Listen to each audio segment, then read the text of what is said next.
you. Anyway, for people on the stream who do not know who you are, which would be, I mean, seeing as most people know me from Twitter, it would be incredibly difficult for them not to know who you are. But do you want to introduce yourself even then? Hi there, my name's George Aylett, and I'm a PhD student. Brilliant. A And left wing. what do you what kind of platforms can they find you on? You can find me on Twitter and TikTok at George Aylett, also on Instagram as well. But those are the two ones that I appear very regularly. Hopefully you enjoy. You might not, but I'm still going to be tweeting regardless. Absolutely excellent. I mean, obviously, kind of the main interaction that we really have is actually on TikTok at the moment because you show up on my feed basically every day, and I really am glad that we like. What was the one? There was the stitch that you did with that like influencer lady, whatever she was, like crying because like one of her tenants had been paying rent, and I was just like, "This is the greatest." And all of the comments were just flooded with people going, "Oh, I love a story with a happy ending." So that was good fun.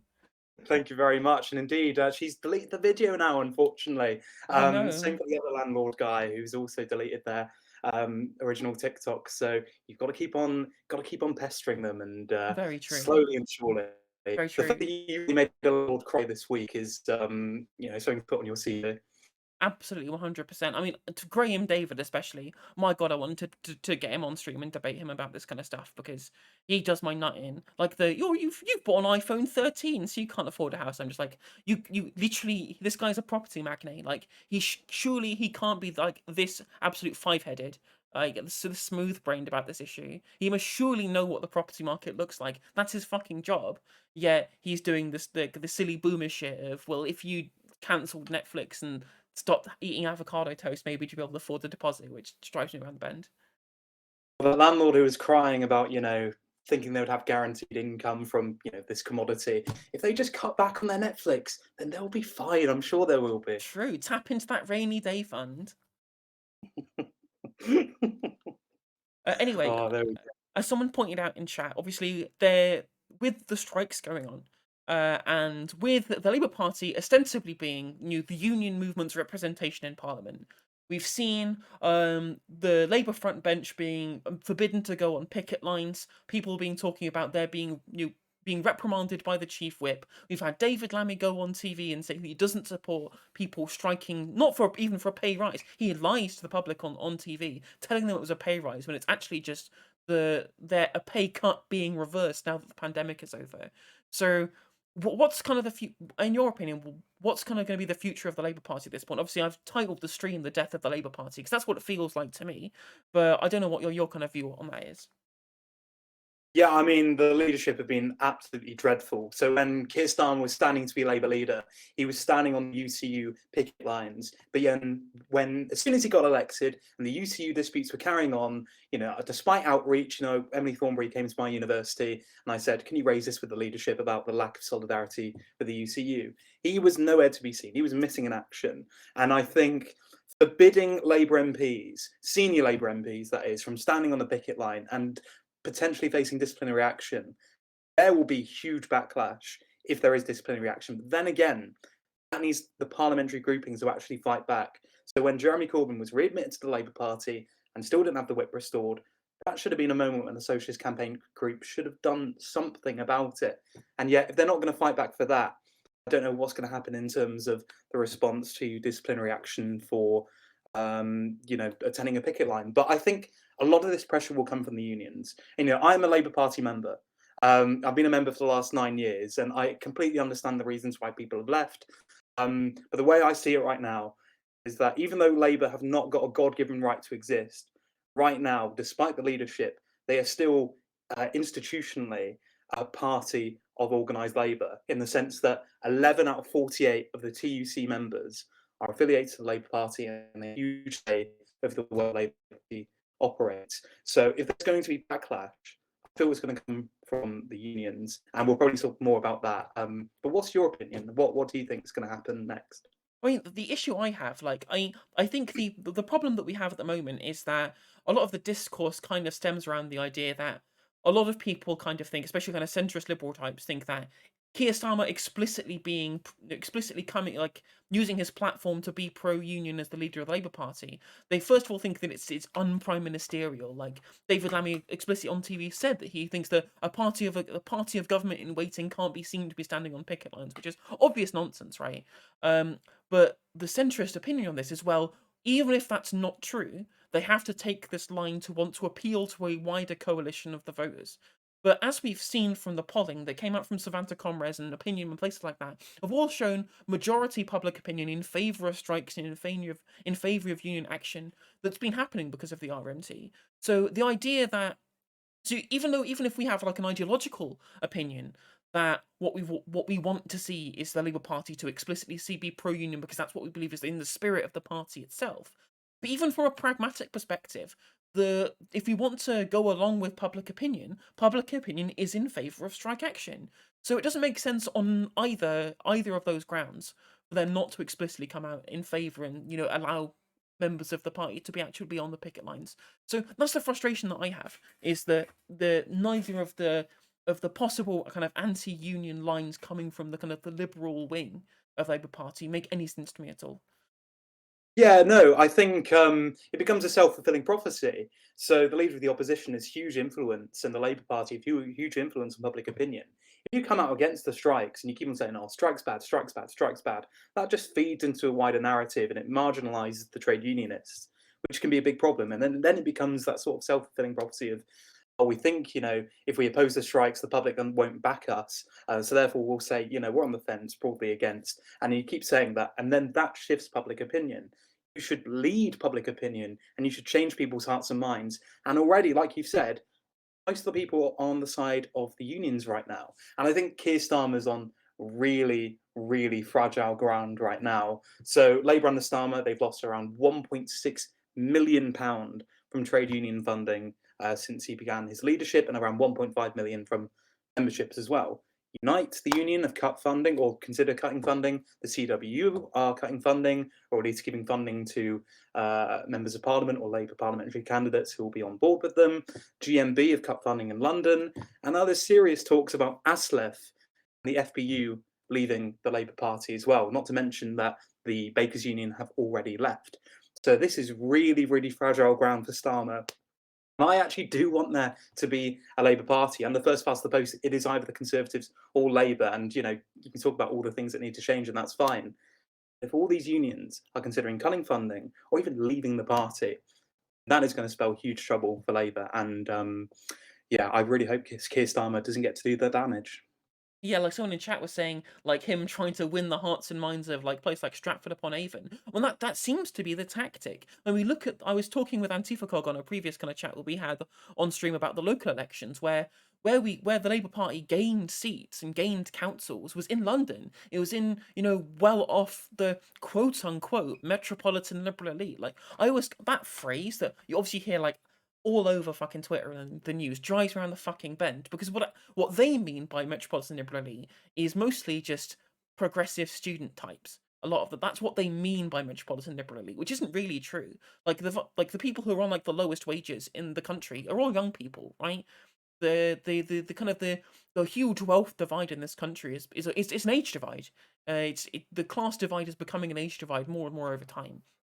When actual metropolitan liberal elite, I've come to discover in the wake of of the current kind of discourse surrounding Starmer, surrounding the like recent election results, it all seems to be this kind of 40 to 50-year-old pro EU, pro Remain type people who are convinced that if they play the optics right, that they can just beat the Tories on their own terms, their own kind of neoliberal terms, right?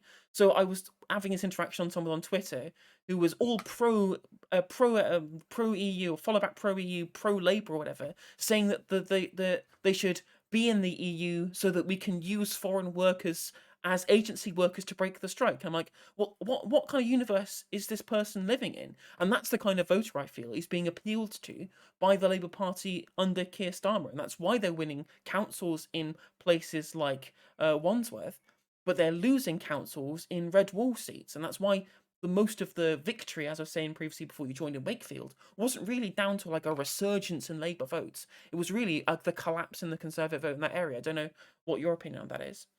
No, I think that's a fair analysis of Wakefield, and that tweet was mind-boggling. I know exactly the one you're talking about. It's the most absurd thing I've ever heard. It's just so many things you can take apart there, but my goodness. But people on Twitter, there are going to be people on Twitter. But I think you're right about Wakefield. But when you look at the overall picture for Keir Starmer and his whole vision of being electable, when you actually look at the data, you know, we lost Hartlepool. Labour Party lost Hartlepool. And that was unbelievable when that happened. They almost lost Batley and Spen. They only held it by 323 votes when even if Labour was 18 points behind nationally on a national swing, they still would have held that seat.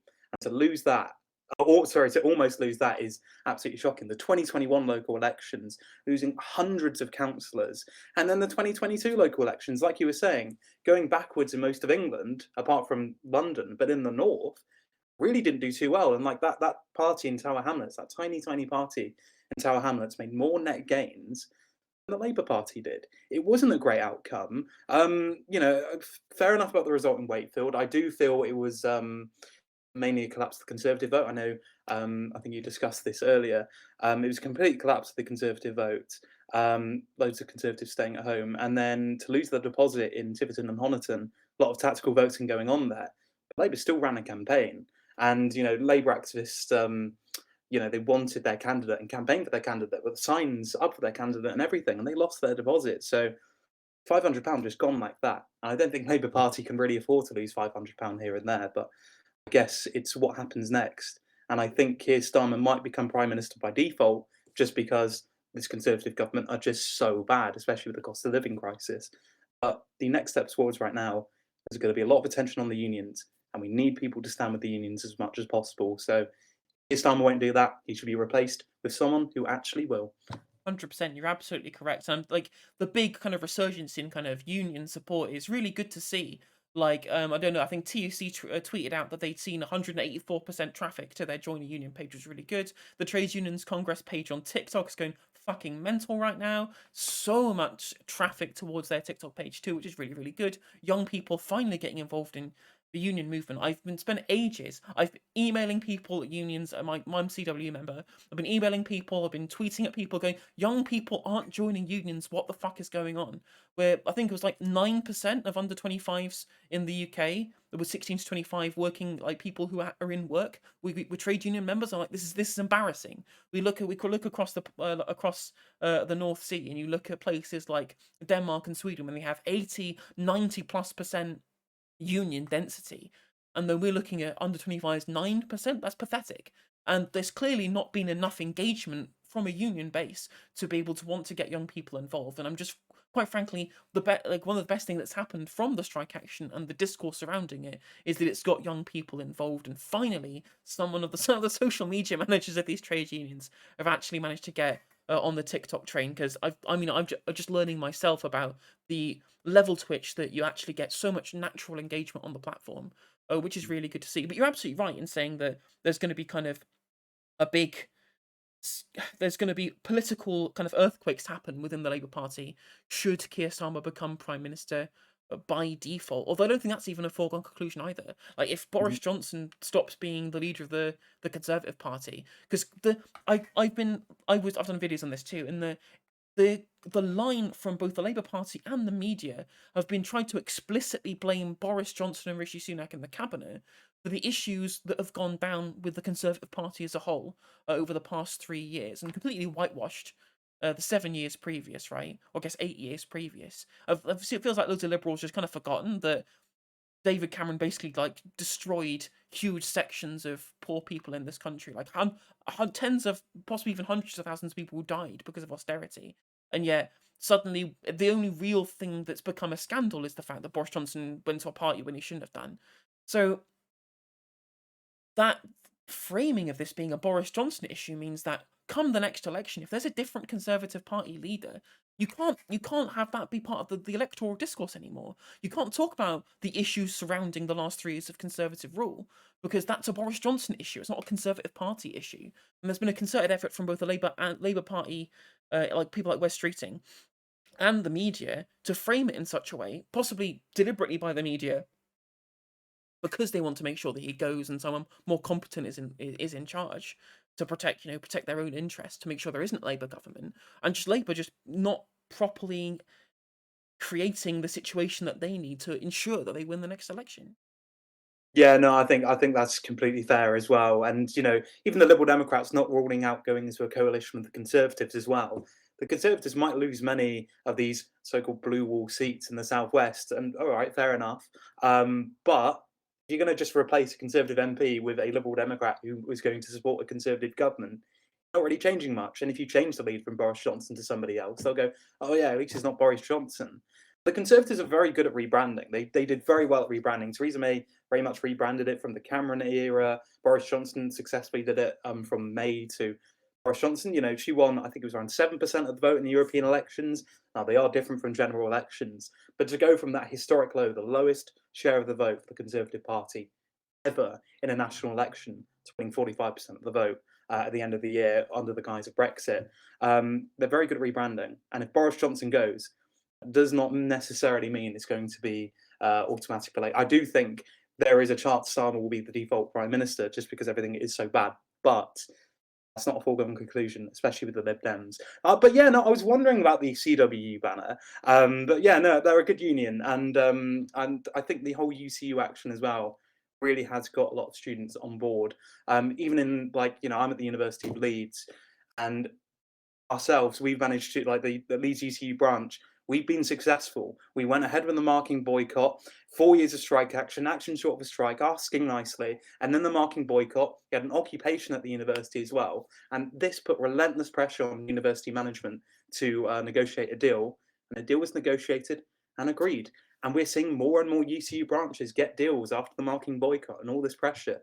So striking does work, and I think the RMT just got to hold their ground. There are people on your side. The country's with you right now. Keep up the good work. And I tell you what, if we're going to talk about the impact of TikTok as well, Mick Lynch.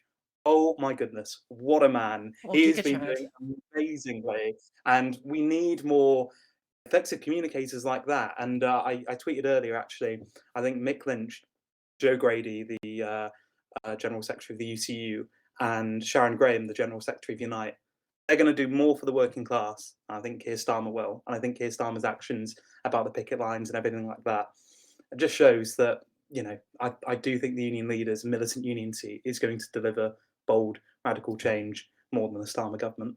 100%, 100%. That's why I've always kind of said to people, like, if you want to make sure that you always have a voice, you need to join a union, right? Because you can't guarantee that MPs are gonna support your own interests. Because I think you watched that TikTok that I posted of Peter Oborne talking about how the material interests of MPs in Parliament is not the same as members of the public. You cannot trust them to explicitly back your needs, especially not of the members of your own party, because at the end of the day, huge swathes of the people in the Commons aren't there because they want to make drastic changes to public life. They're there as part of the advancement of their own career at the end of the day. That's why you see, MPs like Chuka Ramuna working for investment banks or Nick Clegg working for Facebook, right? So the only way you can guarantee that you're going to get proper support is going to be to join a union, right? So I 100% agree with you on that. Now, what's interesting as well, I think we both obviously dislike Keir Starmer, and fingers crossed for the police in Durham coming through for us, but which it would be ridiculous for him to get fined for it. But anything that gets rid of him, I'm not too fussed with. Even so, we've just seen in the news recently, I think it was yesterday, Andy Burnham saying that he is absolutely considering running to be Labour leader at some point in the future. Obviously, I don't think he wants to usurp Keir Starmer at this point in time, but as much as I wish he would, in your mind, who would be the best? The candidate that you would want to be leader, and an alternative, the candidate you think would be the best leader to give us, the most pragmatic chance of victory. Oh, that's a good question. So it's like the question is who will be able to get on the leadership ballot? Andy Burnham. There are rules against in the Labour Party constitution. I've read the Labour Party rule book in and out, and it is very boring. But Andy Burnham is ineligible to stand for Labour leader as he is not a member of Parliament. But if he was a member of Parliament, he would get the 40 nominations or 20% of the PLP. Now, who I want as Labour leader, I'd love Sarah Sultana to be Labour leader. I think she would do a fantastic job. And she's cutting through on to so many people in ways that so many other politicians have failed to do so. She's the most followed MP on TikTok. She's getting millions of views, and I think that's going to be vital for general election. A larger number of people actually using TikTok right now, and it can be part of a wider social media strategy. In terms of the person that can actually get the 40 MPs or 20% of the Parliamentary Labour Party, I feel there's not many options there. I really like Dawn Butler. I've got a lot of respect for Dawn Butler. I think she could just about get 40. There's 36 Socialist Campaign Group MPs and a few soft left MPs also like her. So I think she could be on the ballot and have a good chance. Whether she would win the leadership contest, given that she was fifth in the deputy leadership contest, is a whole other question. But then again, if it's just two people running to be leader, all the attention is going to be on that. And I don't think there was a lot of attention on the deputy leadership contest. And if there was, it was all about Angela Rayner, but also Emily Thornberry as well. And Thornberry came to the university and I asked her a question about Jeremy Corbyn and the whip. I don't think her answer was particularly great, because in the past she previously talked about due process to let Corbyn back in. The due process happened, and he was readmitted to the Labour Party. A deal was negotiated with Team Starmer. He reneges on that deal, and he's no longer in the PLP, which is a huge shame. And Thornberry initially was like, okay, due process happens, let him back in, and now she's taken a more distant stance from Jeremy Corbyn, which is such a shame. In the case of reaching out with the left and being able to cooperate with the left, I think there's some ground there that you could work with. I don't think it would be an ideal leadership, but it could be something that you could potentially get some policy proposals on. Andy Burnham's platform is really interesting. He's come out in favour of universal basic income, come out in favour of electoral reform. I don't think he said anything about Corbyn and the whip, but I think he's really pitching to become Labour leader. And if there's some way for him to get back into Parliament, I think he could very well be, the Labour's next leader, and indeed maybe even Labour's next prime minister, because I think he could actually appeal to a lot of people. But I'm not going to 100%. be unequivocal in my support for him. But maybe you could get some policy concessions there. But what about yourself? Who's your dream leader, and who do you think is like a leader that could get onto the ballot and win, etc.? So I think with regards to Andy Burnham, I think his viewpoints a lot changed. Like he was the person who was driving taking the buses in Manchester and back on the public control, right? And has rail nationalisation in his kind of potential leadership pitch in that Guardian article. So I think that he's kind of moved on from his kind of Blairite years. So I think he's a good candidate as a kind of unity candidate, right? As for someone who I think that could get on the ballot and win, I actually have someone in chat asking about Angela Rayner. Now, obviously, I have plenty of misgivings with her. So, I think that this is just kind of a lot of kind of speculation from mine, but it feels like there is a schism between what Starmer wants as the Labour leader and what Rayner wants as the deputy leader. Because obviously she's not been picked to be there. The rest of the front bench have all been picked to be there by Keir Starmer, but she's there because she was voted in, right? So she can be her own person. She can make up her own mind. I think she would be a good leader. I think people in the party would vote for her, like they have previously, to be deputy leader too. I feel like she's someone who genuinely has a connection to the union movement, as that's basically where her entire political career has come from. Especially considering what the kind of place that she grew up in South Manchester, the kind of the situation that she grew up in is a good kind of story to sell to the public. I hate using phrases like that, but I work in sales, so that's just how my mind works.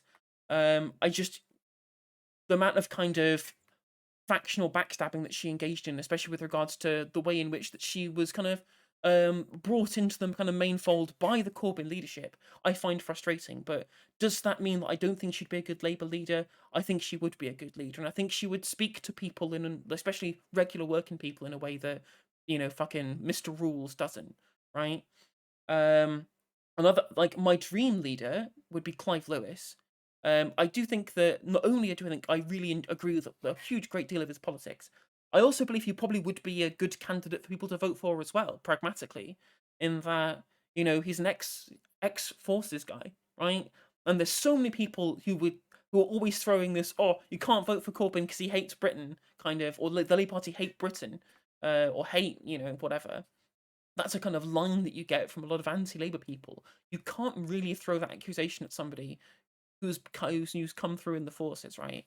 And in general, I think that his positions that he takes on a load of the key issues are things I really do align with. So that would be my kind of my kind of spread of tickets. Like there's the likely leaders, there's the pragmatic leader, and then there's my own personal kind of pitch for Clive Lewis as well. Mm. Yeah, I mean, like, it's interesting to talk about Rayner because before she became deputy leader, I had huge amount of respect for her. And then since she has become deputy leader, I think she's sort of had to pick between, like, unequivocally backing Keir Starmer or taking her own path, which could, as Tom Watson did for Jeremy Corbyn, took his own path, and sometimes there were contradictions and indeed public arguments. But I think she's very much tried to avoid that. The problem is Keir Starmer is awful, and aligning with Keir Starmer on many of these things has been quite bad. So, consistently praising Jeremy Corbyn, calling him a friend, and all that stuff, and now even pretending he didn't even exist in that photo bomb opportunity, which now become like a massive thing now. And indeed, like even the other week on Peston, or the other month on Peston, saying not being very nice about Jeremy Corbyn, using Tory attack lines on public spending. There was that unbelievable smear against Young Labour, saying that they would endorse a second Holocaust. And Keir Starmer indeed, but also Angela Rayner was nowhere near to be seen to counter that. Mm. And indeed, the whole shoot first, ask questions later thing. I don't know. It's like there's red flags coming up everywhere. But like you said, there are positives about Angela Rayner. She's got a good story, and she has been rooted in the union movement, and probably the left could work better, much better than Keir Starmer. But I'm not excited over the idea of Rayner leadership. But I think at the end of the day, if the choice is between Starmer and Rayner, to go Rayner any day. If it's between Rayner and Streeting, I'm going to go Rayner any day. So Yeah. I feel like who she's going to be up against is going to be quite important. So, but I think a Rayner, Burnham, Streeting leadership election, I think that would be very interesting to see, especially the way they talk about the left and unions and Jeremy Corbyn and other things as well. And they'll align themselves towards the left and all that stuff. I mean, West Streeting going on the TUC rally last Saturday. He's clearly pitching to become Labour leader, but we'll see what happens. What do you think like the next leadership election is going to be? Do you think it's just going to be two or a few more? I couldn't make any kind of predictions really. So I guess we're pretty far out, but I think should there be no kind of fines for Partygate, Rayner comes out of that unscathed. I think she will absolutely run for leader, and I think that was the long game that she's tried to play by running initially for deputy leader. First of all, to get her name out there, and second of all, I don't think that when she applied, she thought that there would be a Labour election victory at the next election. Like, obviously, a lot of the stuff that's happened since both leadership elections that we've had in the Labour Party, so much has happened that we didn't. I think most people didn't expect there to be the chance of there being a Labour government at the next election. So I think the long game that she was playing was wait for Starmer to try and fail and then have her own go later on once her name's out there. So I think she'll almost certainly run. If Andy Burnham is an MP, then he'll run. And then obviously Streeting as well, possibly even Lisa Nandy. Like we might have another like absolute like 4-horse race like we had previously. So I don't know. I couldn't comment. One thing about Andy Burnham's platform I find really interesting is there's been a lot of discussion because I know that a bunch of the Get the Tories Out people on Twitter are always incredibly pro electoral reform. I am too. But most of them seem to be massively in favour of proportional representation. Now, I am not in favour of proportional representation. I was going to try and do a video on it, but I want to get your opinion on it whilst we're here. In that, there's to be able to govern effectively for working people, you need to make huge changes to the kind of neoliberal rot that has essentially infected every single arm of government of the past 40 years. Sweeping changes need to happen, and we're not going to be able to do that with a coalition government. There needs to be a majority government that is Labour. There needs to be a majority Labour government that is explicitly wants to change that, and you're not going to get that with proportional representation. So I would be much more in favour of moving to ranked choice voting if I was going to have anything electoral reform wise, as well as possibly even mandatory voting too. I think those two be more important as far as I'm concerned. What's your opinion on electoral reform? That's a good question. So I was the youth officer for the Labour campaign for electoral reform many years ago. You talk about mandatory voting. I also think it should be opt-in trade union membership rather than opt-out trade union membership, which would be interesting. But that's aside the point. We'll probably talk about that another time. But in terms of electoral reform, I am a supporter of electoral reform. There is no way that Jeremy Corbyn and Tony Blair should be anywhere near the same party as each other. Same for Ken Clarke and Boris Johnson. Like these two parties, and even the Liberal Democrats, the Social Democratic wing and the Liberal wing, there are many contradictions in these parties, and they're too big of churches, they're too broad churches to really sort of operate well within a parliamentary system, but the nature of the electoral system, first past the post, binds these broad and strange coalitions together. So with electoral reform, depending on which system you go for, I think any form of proportional system would split these parties apart. So you would have like a left of Labour party, you would have like a trade union party, you have like continuity Labour and a centrist party, Conservative Party, Libertarian Party. There's always a Green Party somewhere as well, but like you would have these broad ranges of coalitions, and you would have a party that would be able to represent each of these strands accordingly. And I think that does need to happen down the line. On the first past the post, a new party makes it very difficult. They're going to very much struggle to operate. So the SDP won around 27% of the vote in 1983, but won 22 seats. UKIP won 3.88 million votes and got one MP. But is the role of the third party to sort of change the political narrative as UKIP did, or is it to gain parliamentary representation? But no, I'm in favour of electoral reform. I see benefits to ranked voting, i.e. STV, mixed member proportionality. I quite like as well. Straight out PR, I think not so much. Maybe for the upper chamber, or House of Lords or the Senate, whatever you want to call it. But I think mixed member proportionality or STV, I'm happy with either of them really. But there's going to be a big discussion in the Labour Party about how to proceed, because at last year's Labour conference, they discussed electoral reform. It was narrowly defeated, with 80% of members voting for it, 20% against, and the union's been like 60-40. Because of the balancing of conference, it just about failed. Unison has now come out in favour of electoral reform. I think Labour do need to adopt it. Andy Burnham will adopt it. But I think there's a lot of, when it comes to FBPE and GTTO, they have a lot of time for Keir Starmer and can let him get away with a lot of things. So when he whipped Labour MPs to vote for Boris Johnson's hard Brexit deal, FBPE crowd were just completely silent. Femi, for example, was saying that he was disappointed, but it's not the end of the world, or something along the lines of that. It's like, if Jeremy Corbyn did that, you would be absolutely calling for him to go. In fact, you did call Pissing him to blood, go. wouldn't they? Yeah, exactly. I mean, they were calling for him to go when he was offering a second referendum with Remain on the ballot. But there's a lot of good faith for Keir Starmer, and they think he's somebody that he isn't. So they think he's somebody who's going to deliver electoral reform and deliver social change and all that stuff. He's going to tinker around the edges of a broken system. I really doubt he's going to back proportional representation unless he's forced to do so. But anyway, what do you think about sort of like mixed member proportionality, or like any other alternative systems? Maybe in the Eurovision system, who knows? I mean, mixed member is good, I think, because it keeps such strong ties to local politics, which I think is obviously a really big part of British politics. I mean, they have MMP over in New Zealand, and there is still chances that you can get majority governments with mixed member. Like Jacinda Ardern had exactly 50% of the chamber, I think it was, even with mixed member. So there's plenty to do there, but um I think the main thing that I really like about ranked choice specifically is that you still cut out big extremists, right? Big extremists don't get any say in, even with proportional, even with um ranked choice voting.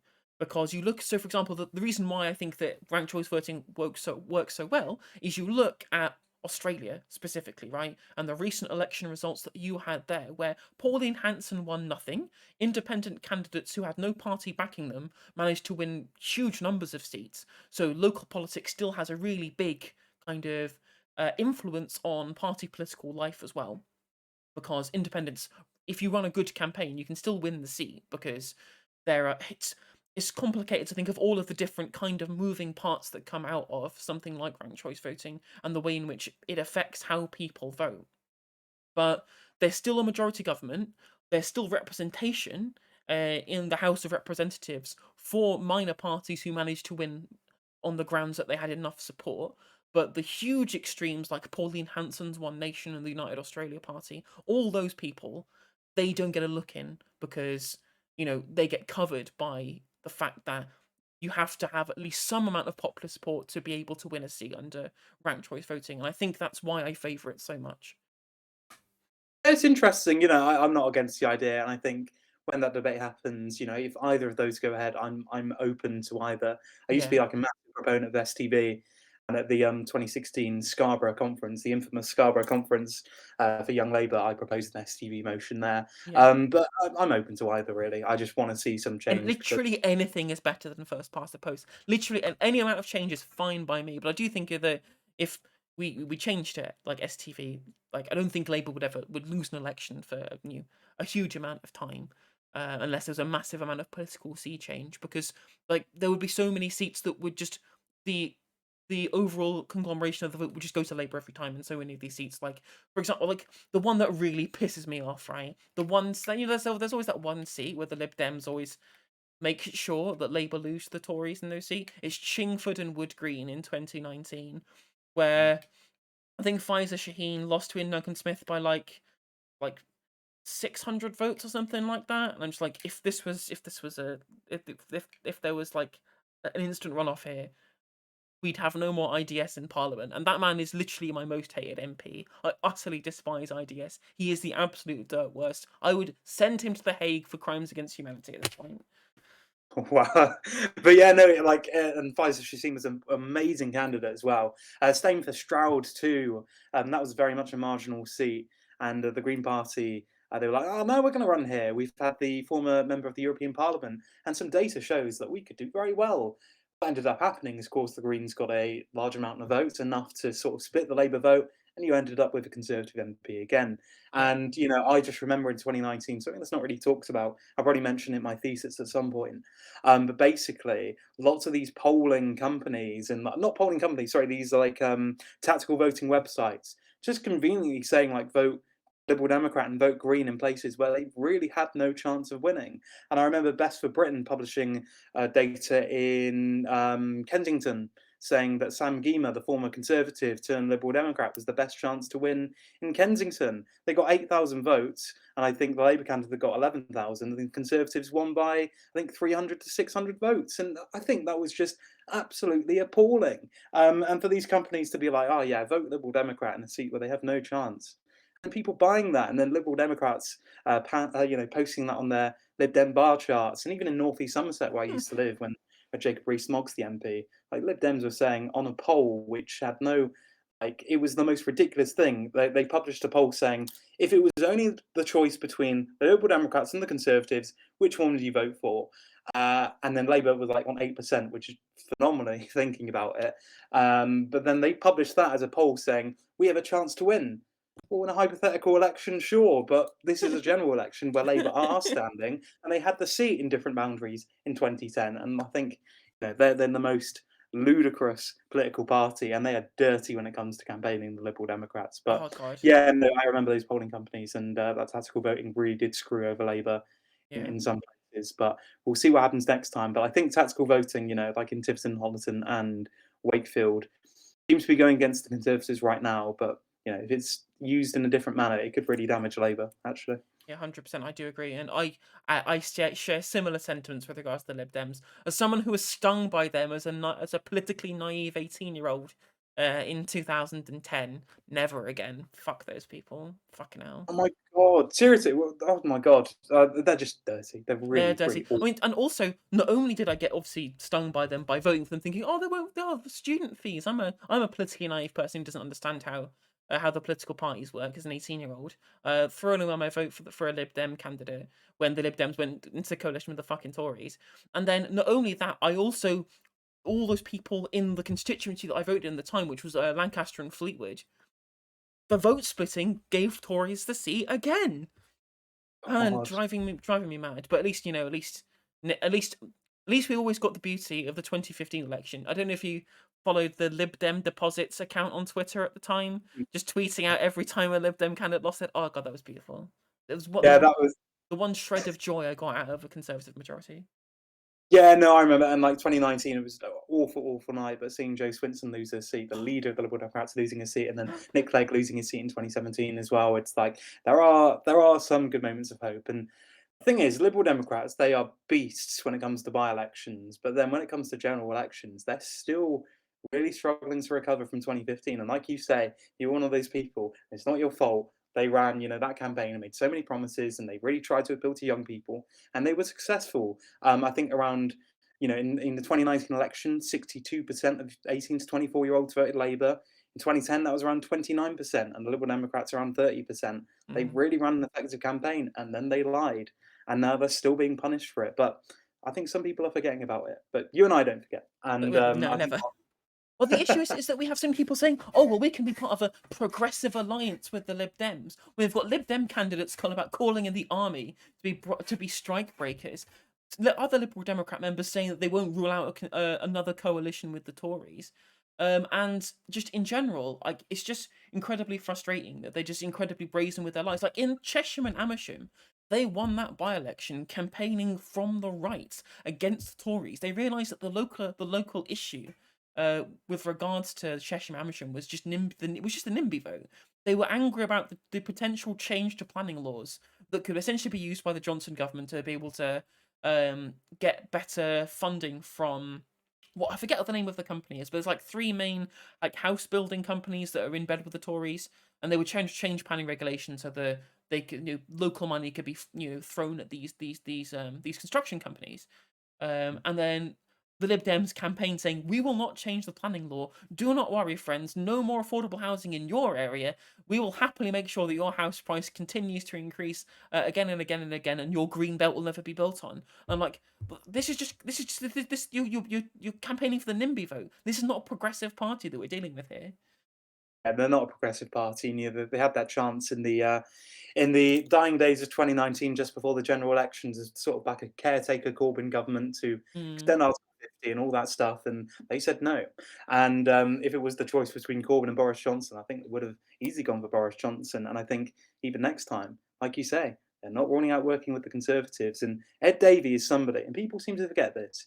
He voted over 800 times with the Conservatives under the coalition government. And Joe Swinson voted more times with the Conservative whip than Jeremy Hunt did, and he ran to be Conservative Party leader in 2019. It's just unbelievable, and people seem to conveniently forget this because they'll talk the talk on drug legalization or drug decriminalization and electoral reform. So be it. But they are yellow Tories. That's what they are. And I think if Labour people are trying to trust them, just look back at 2010, look at their voting records on austerity, on the bedroom tax, and all these things.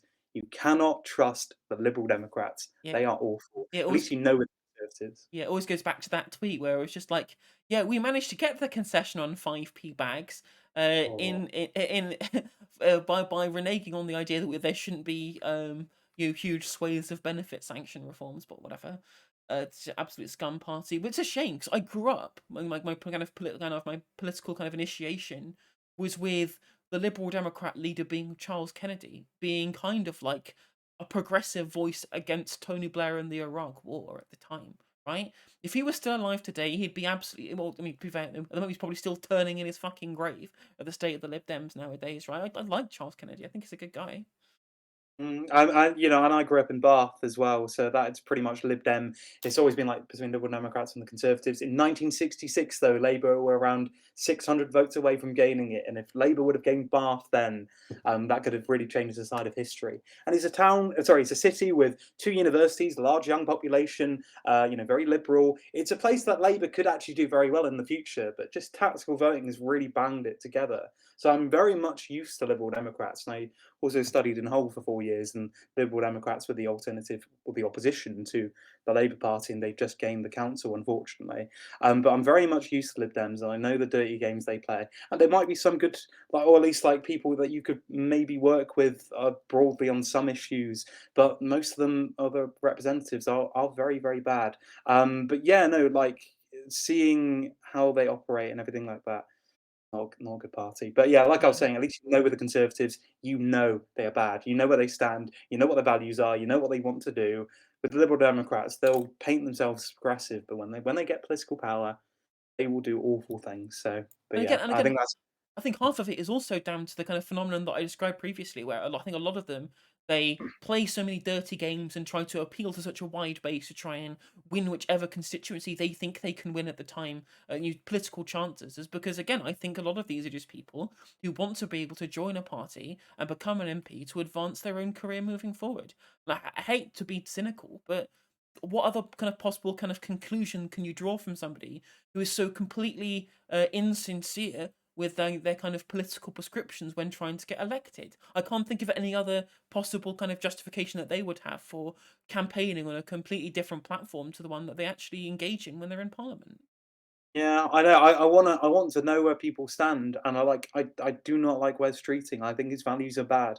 But at least you know what a Streeting like leadership would look like. You know exactly what it would look like. People may not like Jeremy Corbyn, but at least they know where he stands on these issues.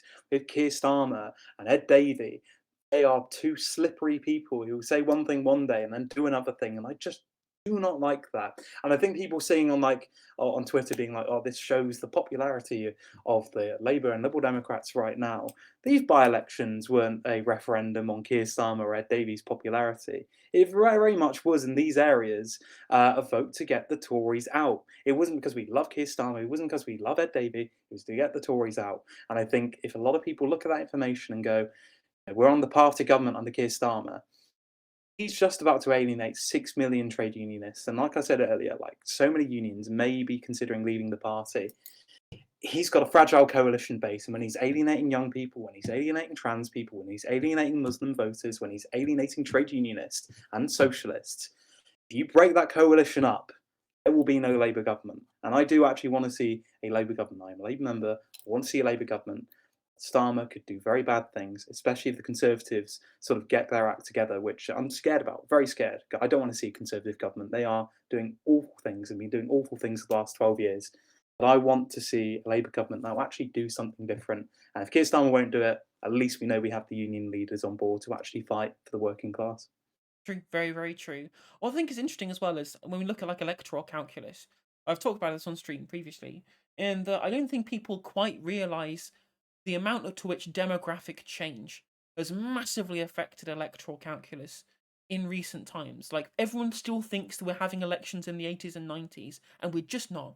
The way in which electoral calculus works is completely different, and it's a miracle that the red wall has kind of held together for so long. When this is groups of people whose material interests most likely do not lie with the Labour Party anymore. A lot of these are older, retired people. Obviously, we want to look after them as much as we can as a Labour Party, right? But what thing we need to do to make society better is to change the way in which the housing market works and stop people relying on it as like a piece of investment income. And a lot of the people in red wall constituencies, places that shifted to the Tories in 2019, these are places with high levels of home ownership. These are people who do not want to see the house price drop, but it has to. If you want to solve the housing crisis, these house prices have to drop. This can't continue any longer. So these people, they are people who should be kind of conservative voters nowadays, but they stick with Labour basically through tradition rather than because of any kind of material interest moving forward. Because I was stating previously as well, in that since the decline of manufacturing and since a lot to do with the rise in university education as well, a lot of young people who would grow up in ex-manufacturing towns. We've changed to a service industry now, so the manufacturing jobs in places like I don't know Accrington, they don't exist anymore. Places like Oldham or whatever. These manufacturing towns, they do not have a manufacturing base any longer.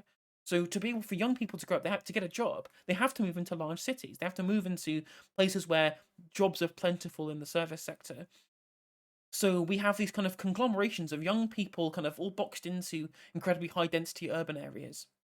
And people kind of grew up in these old construction towns who've now retired, who now own their property. These are going to naturally drift away. So we'll have an age split and a class split and an urban rural split that's really going to make the electoral maths way different than what people would have expected previously, right? When everyone thinks, oh, the red wall has gone. I'm like, yeah, of course it has. What else did you expect to happen? Especially when, they ran a bad Brexit policy with the second referendum, and these seats were where, there was an unofficial electoral pact between Nigel Farage and Boris Johnson to try and win these seats as well. It's not surprising in the slightest. So I think the idea that you can win elections on appealing to the kind of neoliberal kind of centrist platform, that's not what we can't rely on that to win elections anymore. And the electoral maths, when you look at seat predictions coming out of polls that have Labour 6, 7 points up or whatever, even those do not grant Labour a majority because of these voting trends and the way in which these demographic shifts. The way you're going to win overall is by getting people out to vote. And to do that, you need a vision. You need to show people that things can be better than they are now, and get people who wouldn't vote out to the polls. That's what I think is really interesting. What people should be talking about more often when we talk about electoral politics in this country, because people don't seem to want to talk about it for some reason. Yeah, definitely. Labour need to mobilise their base and also build on it in order to win. And I think 2017, Labour won 40% of the vote. They still didn't manage to get into government, but 40% of the vote. If anyone thinks that Sir Keir Starmer is actually going to achieve that in a general election, like he might do from like default and whatnot, it could be a lower turnout and it might reach that 40%. But I don't know because you actually have to get people out to vote. And I know a lot of Labour members who they might, vote here and there, and they might not vote enthusiastically, but they won't be out campaigning like they did in 2019. They might not even campaign at all. I know even some of them are thinking of spoiling their ballot completely, which is such a shame when they gave so much. But I feel Keir Starmer's strategy, he's trying to appeal to people like Graham David and the landlord class who are just not going to vote for him anyway. The stance against the strikes, alienating 6 million trade unionists to win a handful of anti-strike voters who are probably going to go for the Conservatives anyway.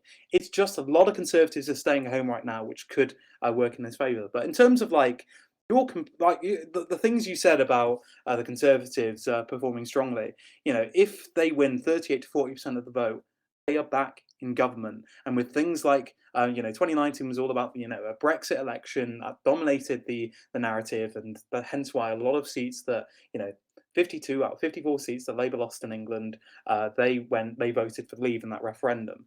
But alongside photo ID, the boundary review, and the fact, that the establishment, as soon as they see Keir Starmer as a sort of threat to them, they'll sort of ramp up the campaign against him. Um, and it's going to be very, very difficult for Labour to do well there. And you were talking earlier about like pensioners and everything. I thought Labour's policy positions in 2019 were very strong towards over 65, triple lock pensions, justice for Austrian women, and other policies. However, still, Labour did not come through to them. In fact, it was an unprecedented lack of support from over 65s, and there's no single answer to deal with that. When you have policies to deal with these big injustices, and that's still not cutting through, it's not going to be an easy job for Starmer as well. Um, you're right about housing as well. You're completely right. Housing should not be seen as investment, but a lot of people do put their money into it. Now you've got those greedy people who are like, I'm going to really struggle to afford my retirement. I'm going to sell my 30 properties just to make it through to the end of so I can afford my retirement. It's like, you've got 30 properties and you're going to struggle to have a good retirement. Unless you're trying to live like a French aristocrat in the 1800s, then, okay, you won't be able to do that. Fair enough. But if you want to actually have a good retirement, if you have one property, you're sorted for the rest of your life. But yeah, no, there's a lot of things, and Labour are going to really struggle, and no, there'll be a lot of landlord slander as well. But I'm just actually wondering, was there like a specific moment that sort of turned you against landlordism at all? Was there one thing, or is it just the accumulation of things, or is it more of like a moral sort of ideological sort of thing? Was it lived reality? Well, yeah, I mean, I became a homeowner last year, having lived in rental accommodation for over a decade, and I was just sick of pissing money up the wall. That's the big issue. I guess the actual bit that turned me against landlords as a class, I guess, was just I guess reading and understanding a lot of Marxism, and understanding the position of rentiers in the economy, and the idea that people think that landlords contribute to the economy when they literally do the opposite. They siphon money out of the economy. People keep saying, "Oh, you can't abolish landlordism. The economy would collapse." I'd be like, "No, literally the opposite would happen. We currently have a consumer class who are the people which businesses rely on to be able to buy their produce." I was like, "Oh, millennials are killing XYZ industry. Do you think we can afford to prop up these industries once we've paid our rents? Of course we can't. And where does that rent money go? That doesn't go into the people, the landlords consuming. That goes back into them but goes back into the property market again, further increasing their portfolio, further inflating the market, and further reducing the amount of people actually engaging in consumptive transactions within the market." So the idea that landlordism is something that's propping up the market rather than just completely destroying the market is just something that it infuriates me that that's the level of discourse that we get to, Mm. because these are landlords are non-productive members of society. This is not product. There's nothing productive that they're engaging in, and like the worst part as well is say, well, landlords do some work in the property, and I'm like, well, that's not the money that you're paying for, is it? Like, if people wanted to pay for people to come and do the things such as look after the maintenance of the house or do X, Y, Z, you could just pay a property manager to do that if you really wanted. You could own the house and pay for a property manager. How many people do you know who are homeowners who pay for property managers out of their own pocket? Literally, bloody nobody, because everyone would much rather their money spent towards getting an asset for themselves than they would essentially paying off somebody else's mortgage, right? So so many of the arguments against landlordism just completely fall flat on their face and an incredibly faulty premise. Like, I really want to get Graham David on stream. I want to debate that guy because he has so many randomly misinformed takes about landlordism, like about socialism. Did you see the TikTok he did where he said like socialism is like where everyone gets the same test score? And I'm like, what fucking Yeah, clown world do you live in, Graham? There's this fucking smooth brained like lack of understanding of any of these issues. Like, I'm pretty sure the vast majority of people who dislike socialism just think it's when the government does stuff, right? I'm sure you've seen the Richard Wolff clip, and mhm. that's just nowhere near anything, any kind of actual understanding of what socialism or communism entails. And so it's really difficult to try and cut through to people when their mind's just been clouded by this prevailing idea that socialism is when the government does stuff, when that's not the case.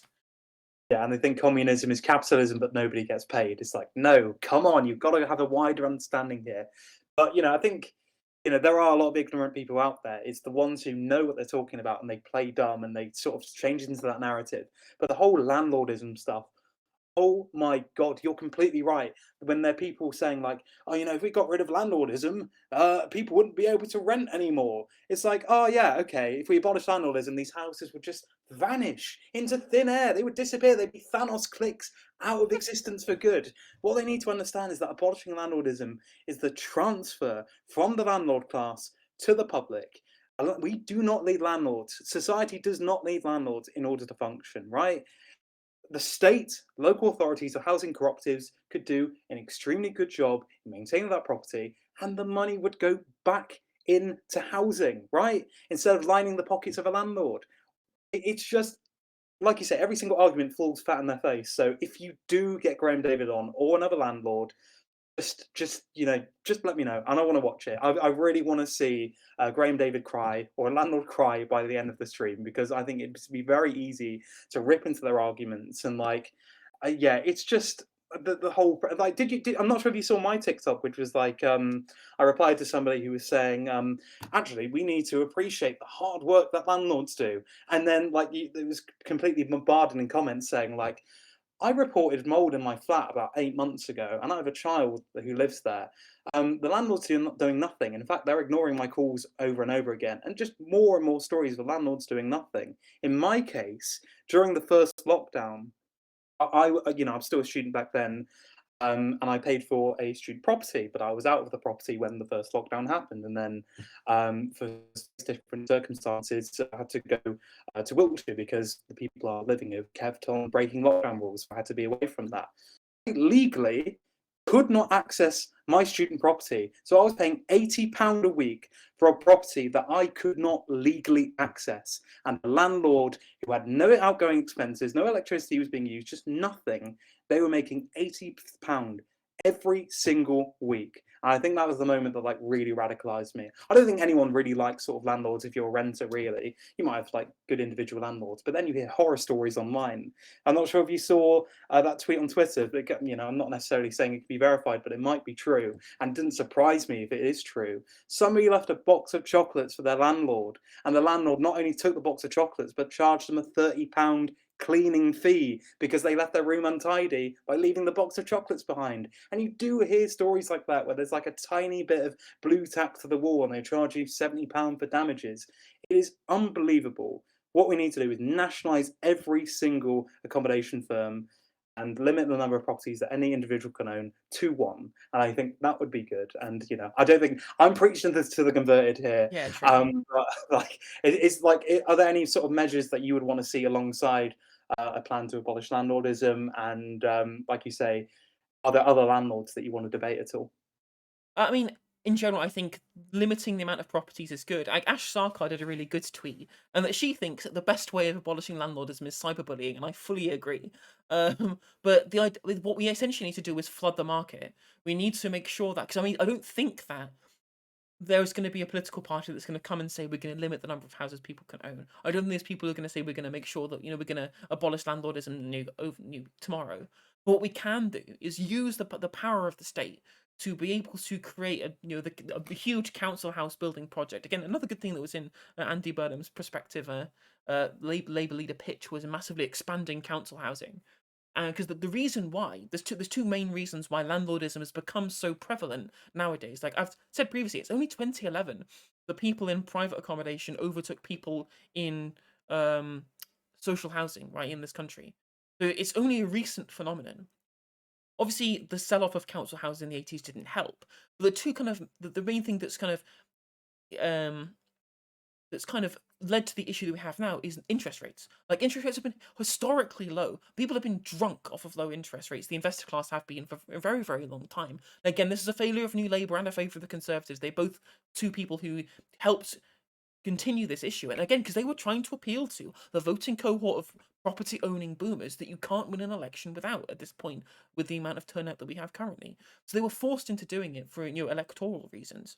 And essentially, it's become such an easy kind of money turner over time because there's been no social housing construction. We only built 153, 135 council houses in 2004 compared to 175,000 in 1975, right?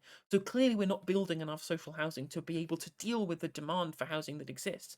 And because of it's been such a lucrative investment, so many people who want to make a quick buck have snapped up loads of properties here there because buy-to-let mortgages were so easy to get at the time too. Um, and especially in a post-financial crash when actual owner-occupier mortgages were impossible to get after the global financial crisis.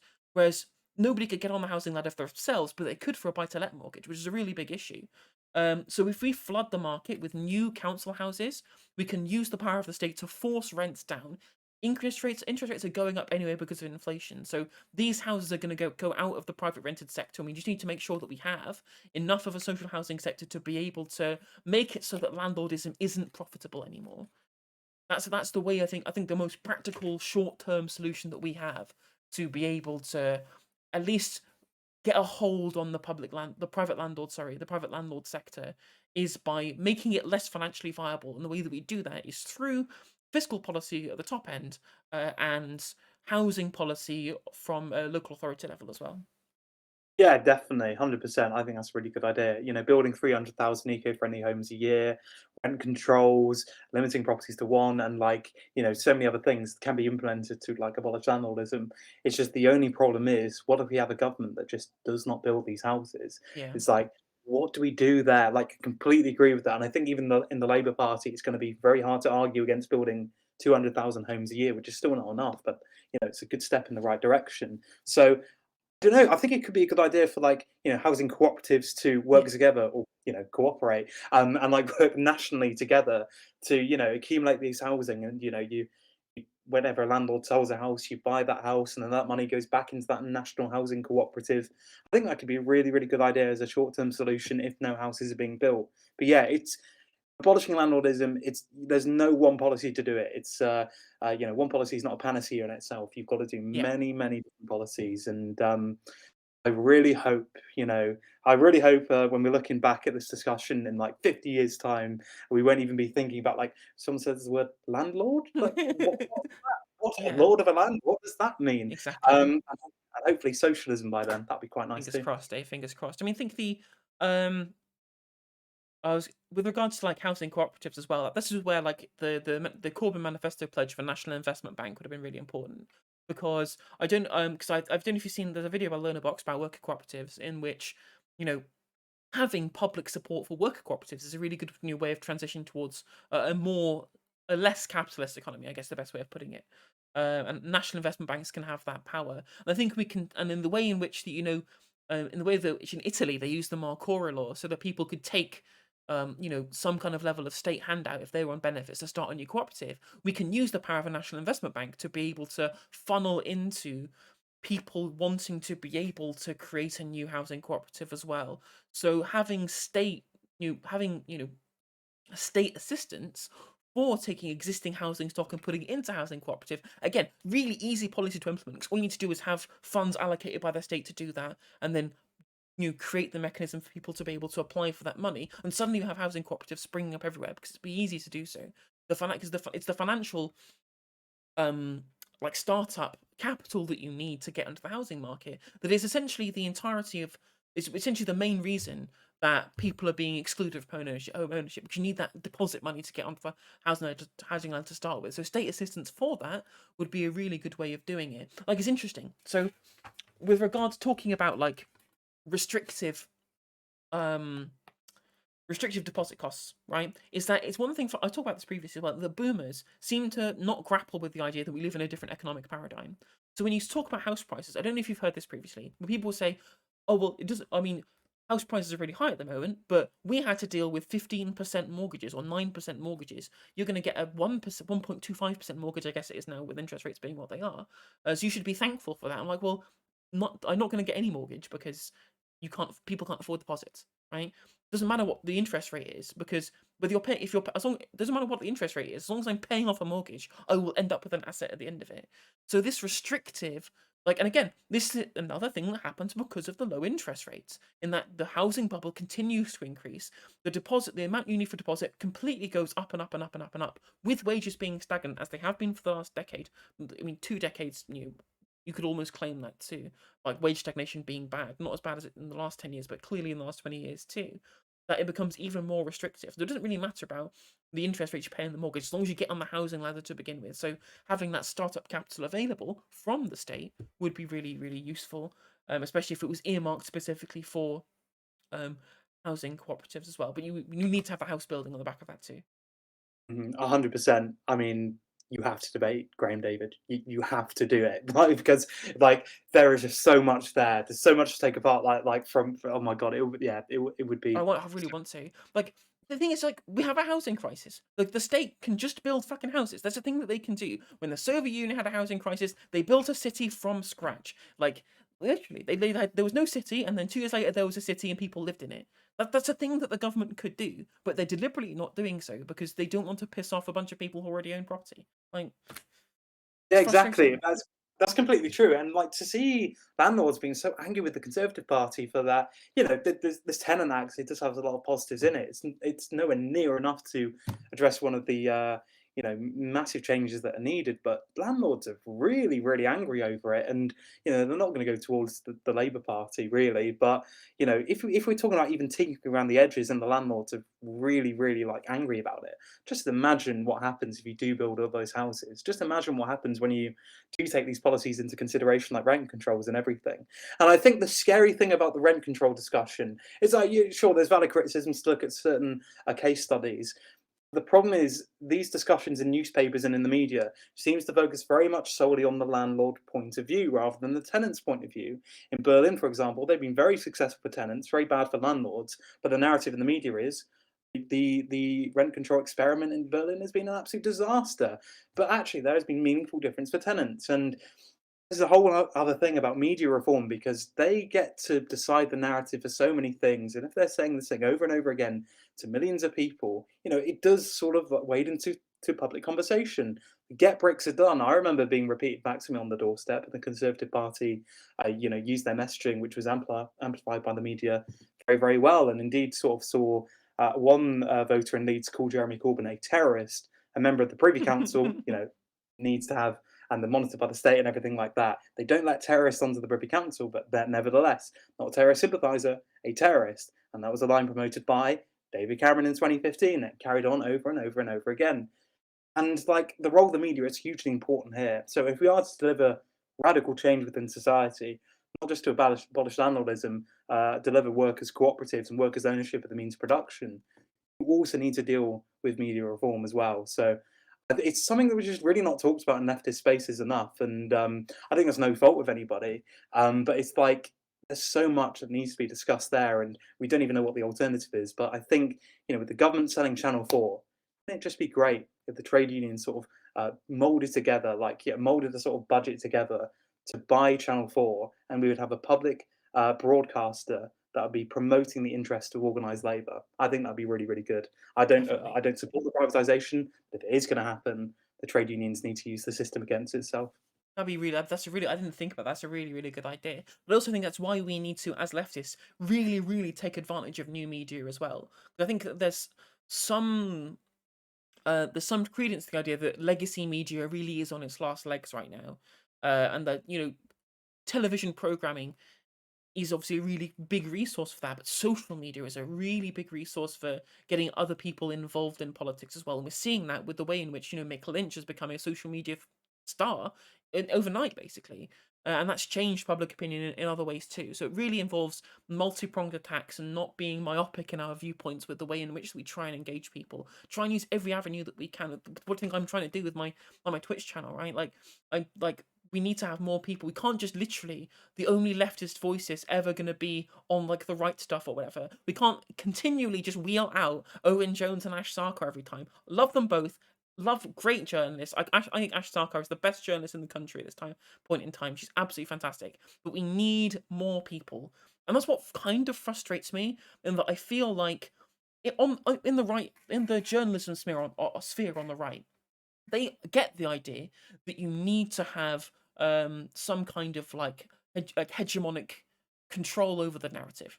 And so what they'll do is they will use their platform and the millions of pounds that they get thrown at them by whatever private equity firm is in bed with them to try and get additional support for them because they're parroting the lines of private equity. So they always get funding from people who have loads of money to begin with. We us on the left, we can't do that, right? We have to get crowdfunded to be able to get to the position that we're in. And the people on the right understand that to create this media hegemony, they need to be able to create new stars overnight. I don't know if you know Gilly Politics on TikTok, Jess Gill. She's now doing YouTube clips with Darren Grimes, who's funded by a guy called Oliver. Like they get funded by a shell company set up by the son of an MEP called Oliver Annisfeld, who essentially funds them to be able to create conservative propaganda on YouTube.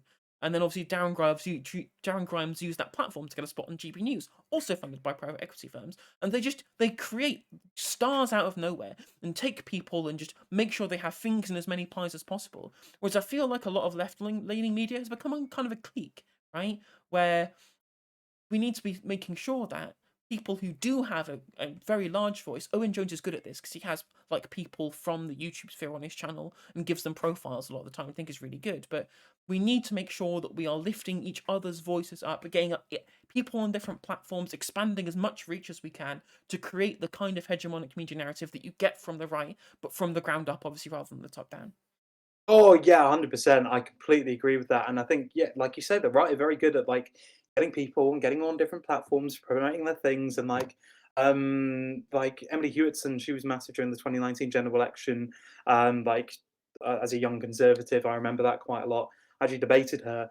And I called her out on a record of like not calling out Islamophobia in the Conservative Party, and she said in that discussion, "Oh yeah, no, I'll call out Islamophobia in the Conservative Party." It's been 3 years. She still has not done a single tweet to condemn Islamophobia. And like you obviously need to hold them to account as well when you see like Sophie Fucking Cochran. hell. Yeah, yeah.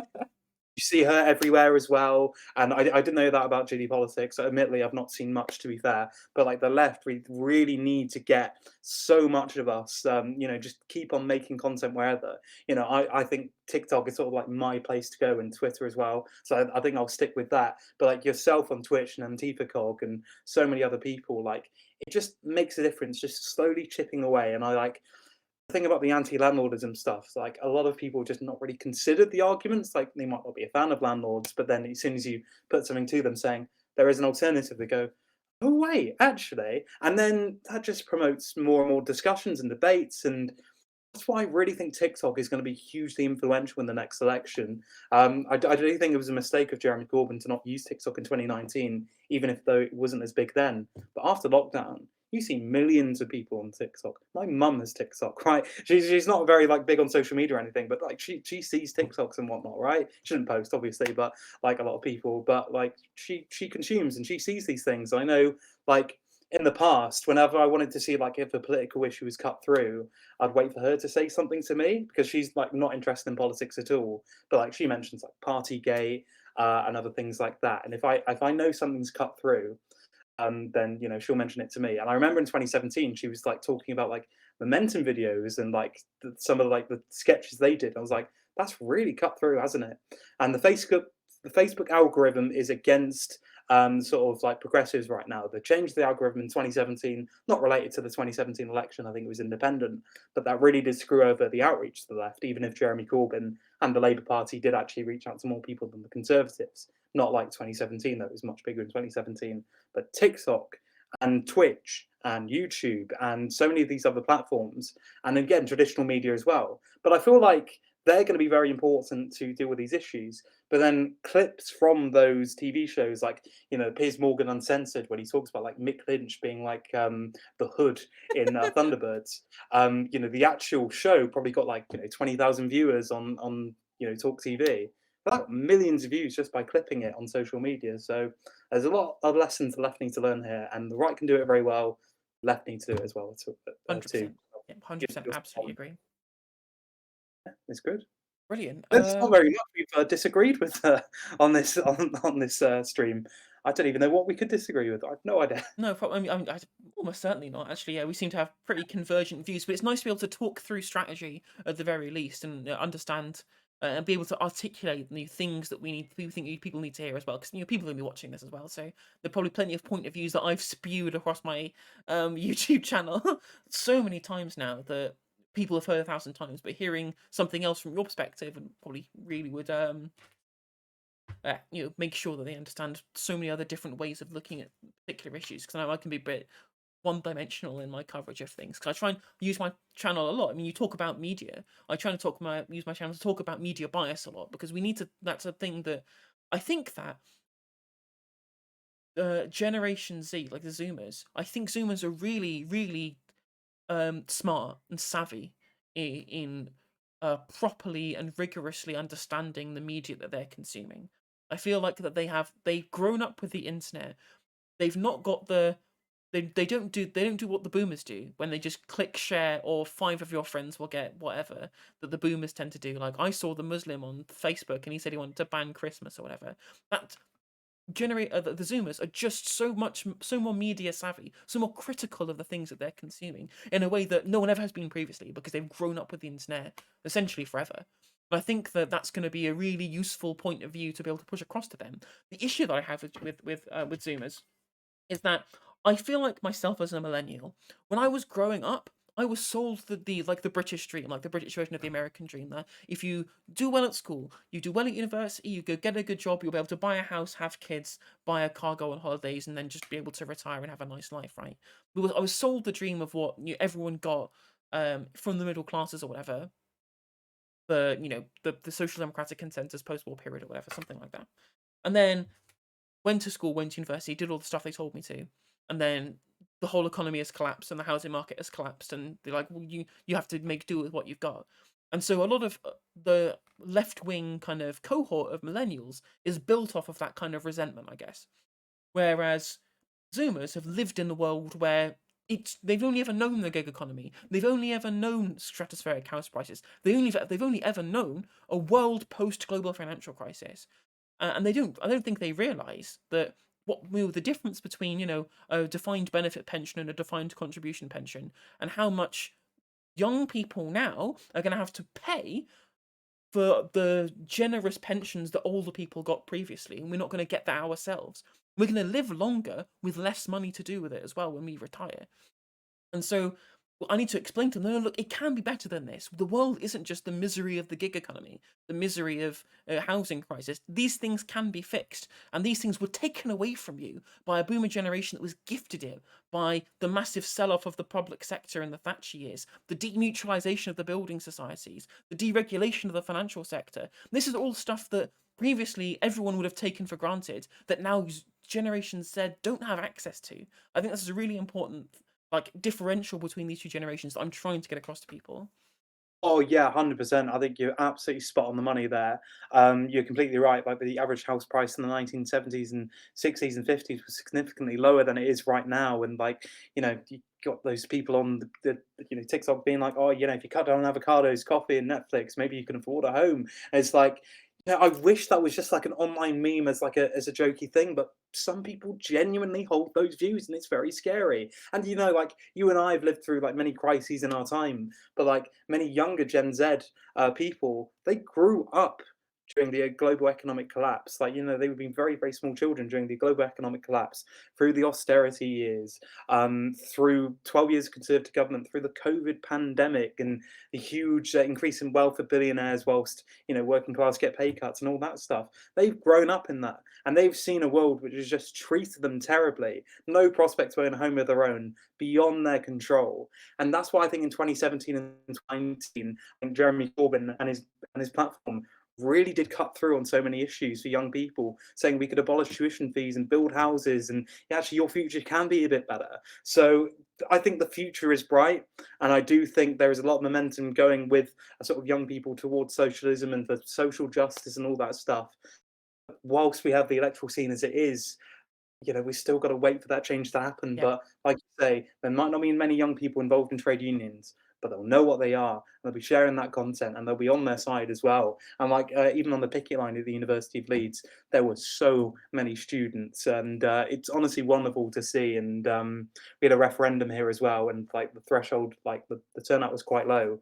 But a super majority of students, 66.7%, voted in favour of supporting the UCU strikers, which I think is really positive. So I think the future's bright. Future's going to be fantastic. We're going to have future leaders like Sarah Sultana and Nadia Whittam, and a few others like that. And indeed, the future of trade unionism is very bright too. But I we do just got to hope keep on. so. The worry I Keep on. have, the worry I have is that there's this kind of battle for the soul of the younger generation at the moment going on social media platforms between us who believe that things can be better through policy, and there's this kind of there's this there's this hustle culture that I am very find very troublesome, right? The Gary V's of this world who are saying that, well, if you're not working 60 hours a week, then you don't deserve these things. And you need to have a side hustle. You need to have two jobs. You need to constantly be on the lookout for this angel investment that will mean that you'll become the next person on this particular thing that we think is going to be aspirational moving forward, right? And I think this is incredibly dangerous because Zoomers are ripe for wanting to get engaged with this stuff because in a world where we don't explain to them that the world never used to be like this, they can get absorbed into that narrative and thinking, well, hang a minute, if I'm not succeeding, that's my own fault because I haven't worked inordinate number of hours whilst trying to have a side hustle doing all of this kind of thing. And I worry that there's going to be a large portion of of the younger generation who might get swept up in that rhetoric. And I think it's why it's so important for us to be able to look at them and go, no, there is a future that we can build that's better for everybody. It used to be like this; it can be like that again. Um, which I think is incredibly important because when you look at the polling, Zoomers are less socialist than millennials, still overwhelmingly so, but millennials are more left wing by a small amount than Zoomers are. And I think that is where the key crux of the matter is and why we need to continue pushing the narrative as much as we are at the moment. Oh yeah, we got to keep on pushing, because if you do, it just makes me sad seeing people be like, I worked 80 hours this week. If I can make it, then you can. It's like you're just being exploited by the system, and you're taking pride in that, and it's like it just makes me very sad. And then you see more of that, and you see sort of like pushing like you were saying, the sort of when there is casualized work, some people really do have to work 2 3 casualized jobs in order to make ends meet. And if that's normalized, that's sort of going to take over the mindset. So yeah, I think you're absolutely right. Again, spot on again. Like, and not another issue that we don't disagree with, but just got to keep on pushing that narrative. The idea that if you work full time, to have a home of your own, you'll be able to, have a better future for the next generation as well. And you won't have to struggle with debt for the rest of your life. For education will be free. If we could do that for a whole previous generation, the next generation can be good. And we're not used to it, because this is the first generation that is going to be worse off than the last. And we don't want to carry on that mindset. So hopefully there'll be a big realignment, but we can't assume that just because things are bad, some people might sort of wane into that and be sort of pessimistic about the future. But we've got to be the optimists. We've got to be people pushing that alternative, and we're not going away. We're going to keep on fighting for it. And you know what? Absolutely. We are going to win. 100%. I do believe that. I think we shall see that change as demographics shift and people and certain generations become less prevalent in the voter demographics. Yeah. Although here is one thing that you touched on there. Maybe I found something that we do disagree on, and that is Mm. free university education. Now, I firmly believe I don't disagree with the idea that university education can be free, but I've been kind of won over on a pragmatic perspective that having some level of liberalization of university education has led to an increase in people going to university, right? So I don't think they should be £9,000 a year tuition fees. I think that the way we had it set up at the start, where it was only £3,000 a year, and the loans weren't actually really loans, where you didn't really pay any interest, and if you didn't pay it off because you didn't earn enough, then you basically got unwritten. And the real issue is how we deal with kind of the student loan crisis that's now going to happen with the reforms that the Tories have put through to try and essentially destroy, basically turn it to debt trap young people in the same way that they get debt trapped into student debt in the United States. That's the kind of the key issue. But what's happened with the liberalisation of the education sector for higher education is it means that the what used to happen previously was a lot of universities were explicitly selective for only the cream of the crop. They wanted to make sure that they only had a certain number of students so they could keep their metrics high for success rates for people going through education. Whereas after the liberalisation of the university sector in the 90s, what's happened is they just want more students, gets more money. So that's led more people to go to university. And I think that's better for society if we do have a society where more people are going to university because more places are available, because more funds have been made available. I think I've been kind of sold on that particular idea, especially when looking at the evidence showing that the fees when they were initially introduced, it didn't turn away working class people from wanting to get university education because the loans were so fair and people weren't debt trapped by them. Actually, working class people, more of them went to university because of the lowered entry requirements and the less selectivity of the universities. We saw the massive boom in people going into university education in the late 90s, early 2000s. And I think that what will put people off is the higher fees now and the change in the loan terms, really. So I have been, if it was made free, I would like that too. But I have been sold off on the benefits that we've had since university fees were introduced initially in 1998. Um, which, yeah, I think that like so that's something that I have been sold on.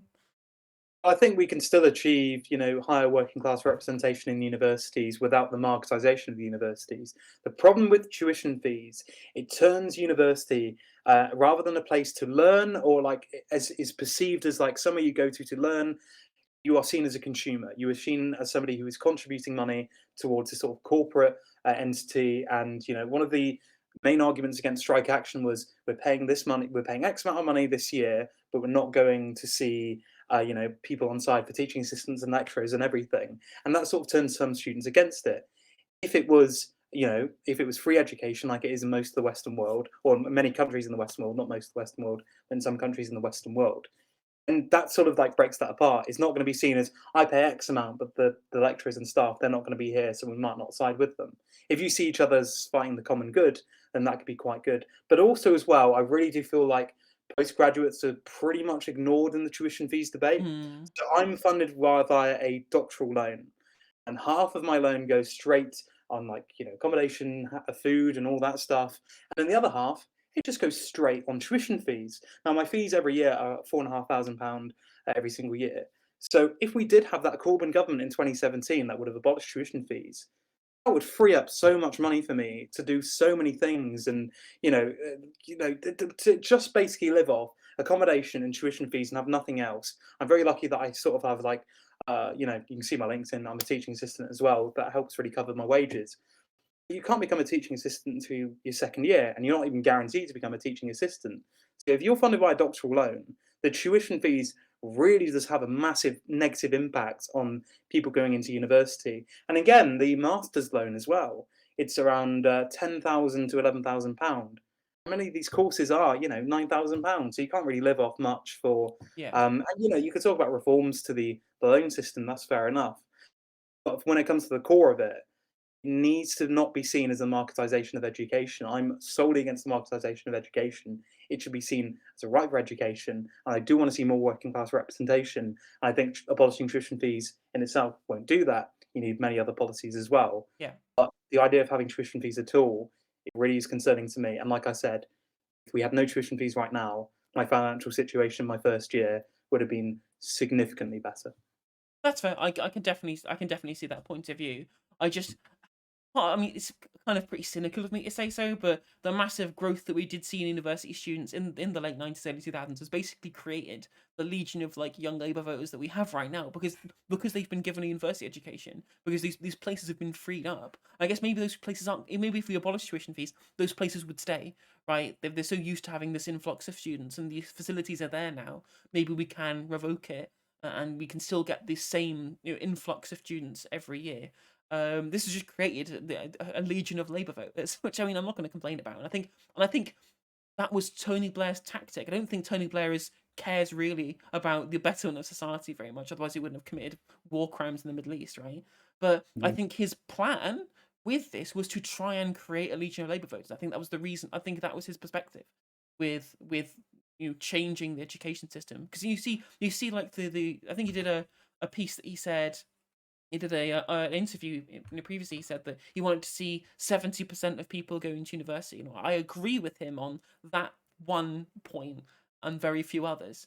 But I think that my perspective is just that more educated people is a better society. But I just think he thinks that if we get more people to university, he'll just create people who can vote Labour at the time. Not that he wouldn't start his own centrist party, but yeah, I think it's obviously it's a contentious issue, but I think in the short term, um, there's the I wouldn't want to risk a theoretical kind of deflation of the amount of university places that were available should you know universities not be incentivized financially in making sure those places are open. But I agree. I think that in the world I want to see, everyone should get educated for free. It should be an absolute public right. But whether or not we're in that position right now, I don't know. I get your concern if it comes to the fewer students going, but I don't know. I think the debt, especially for postgraduate students, that is a massive Yeah. output. I know loads of people who've not gone on to postgraduate education because of tuition fees and solely tuition fees. So maybe you could actually see more people doing postdoctoral degrees. But also as well, I'm also concerned about like selective ending of tuition fees. If I'm like going to go for abolition tuition fees, it's got to be the whole thing. I'd Mm, be a bit concerned if it was like just for STEM subjects, then 9 grand for others. Like the problem with that is then people will be doing subjects that they think is like that will look good on the CV rather than something that they actually want mm, to study. yeah. So I think it just needs to be flat out, and you still have that marketisation if you do have some tuition fees, but not in some other areas. So it's got to be flat out. And I get your concerns. I guess the only way we'll find out is that if we actually do it, and we'll see what Yeah. happens. But and again, like you say, more policies need to be introduced in order to make that. You need to reintroduce student grants as well, cancelling student debt, vitally important too. I think all these policies would make such a big difference to appeal to education, and just pump money in there and pay lecturers fairly, because if they're paid fairly, they've got good working conditions, they're more likely to do very well in the job. I know casualisation is a big problem, especially when it comes to sort of stress. There was like a part of the 4 fights that the UCU demanded nationally and got in Leeds, included the amount of stress and mental health check-ins for staff who are casualised. Like you need to deal with that as well. If I'm ill for whatever reason, I lose out on my only source of income, which is absolutely absurd. We need sick pay for all staff too. So it's got to be a wide sweeping reforms, but it's also very popular as well. In the True, it is. 2017 general election, 6% of Labour voters, that's around 500,000 people, solely voted Labour because of the tuition fees policy. Now, Starmer promised to abolish tuition fees. If he goes back on that, that is going to be seen as like Nick Clegg levels of abandonment and betrayal. And like you and I know how quickly public opinion turned against Nick Clegg, and Yeah. we're still bitter about it now. So there we go. Yeah, no, 100%. Yeah, that's also a really important point, as well as that that'll just be yet another pledge, just lying tatters. Oh dear. Oh, Keith, what a liar. it's incredibly frustrating, right? There was like an Owen Jones article he did. It was like, well, if we're gonna hold Boris Johnson to account for lying, then we have to hold Keir Starmer to account. And watching all the fucking liberals literally like lose their shit over it. There are far too many people on Twitter who have Owen Jones derangement syndrome. They really do. The guy writes such measured and informed takes on political issues, and people treat him like he's Satan. I have no idea what's going on in these people's minds, but and he's right. He's absolutely right. Like, how on earth can we expect members of the public to vote for Labour specifically because they feel like the Conservatives aren't, a trustworthy party because of Boris Johnson when Keir Starmer isn't trustworthy himself? Is a serial liar, and he's one of the biggest liars in Parliament. And I think people really need to see that. Every single one of his 10 pledges has been broken, ripped to shreds, and it's so frustrating because it was the most dishonest leadership campaign in history. But yet, if you point that out, you'll get, be called a Tory enabler. You're doing Boris Johnson's work for him. If you care about tackling dishonesty in politics, you will call it out wherever you see it. And Starmer has a record of lies, and that needs to be called out. And I think it's so interesting because it is really every single time you look up how they voted in previous general elections, when they had the opportunity to vote for Jeremy Corbyn and to deliver that radical change in the Labour government to get the Tories out, you see that many of them voted Liberal Democrat. Yep. One of them being Aid Thompson, which I know you had a little discussion with. He voted for the Liberal Democrats in a seat where Labour was second and had the best chance of beating the Conservative Party, and he still voted Liberal Democrats. It wasn't even tactical voting justification, which I don't agree with anyway, but he still voted Liberal Democrat out of principle against the Labour Party. And my goodness, Unfortunately, I've not actually had a discussion with him. I want to get him on stream and talk with him because I feel you've seen my pinned tweet. I will debate literally anyone about Keir Starmer, and I really want to get him on stream. But no, I just reacted to one of the yeah, podcasts that he did with Graham David. But I'd love to have him two on stream. I would actually tell what I'd love to do. I'd love to get the kind of political TikTok sphere and do a panel, like to have a discussion panel. I don't know how closely you follow Twitch politics at all, but discussion panels are like a big thing in Twitch politics. Um, I'd love to get a bunch of people, loads of different people from different political spheres in TikTok. I understand that I follow a bunch of like actual like leftoids. Like obviously there's you and there's Cog and there's Pig in Tea Break and like all these people who I follow who are proper leftoids. And I don't just want to have a debate, a panel discussion where it's just like leftoid circle jerking because I know no one wants to see that. Like, so I want to get people from TikTok, people like Aid Thompson, people like Tansky, people like, I mean, if I want to get Reem Ibrahim on, I'll gladly get her to debating with people because she's an ANCAP, so she has like she's literally just like a child's ideology. So it'd be hilarious to debate with her. But I want to get a bunch of people from the TikTok sphere and have these conversations. I think it'd be a really interesting kind of piece of content to be able to get people. Again, one of the issues we have is people trying to get people moving from platform to platform. So I think I don't know what your thoughts would be about that. oh, that'd be great. I'd love to do that. It'd be a bloody nightmare to chair, and I wouldn't imagine somebody sharing that having a really good time, but I think that could be a lot of fun. The thing about like in-person debates, they're so much better because it's easy to just shut down conversations, and you can like mute like microphones and everything. Like if somebody's going like talking too much or anything like that, or it's being rude or anything, it's very easy to shut that down online. Oh, sorry, in person.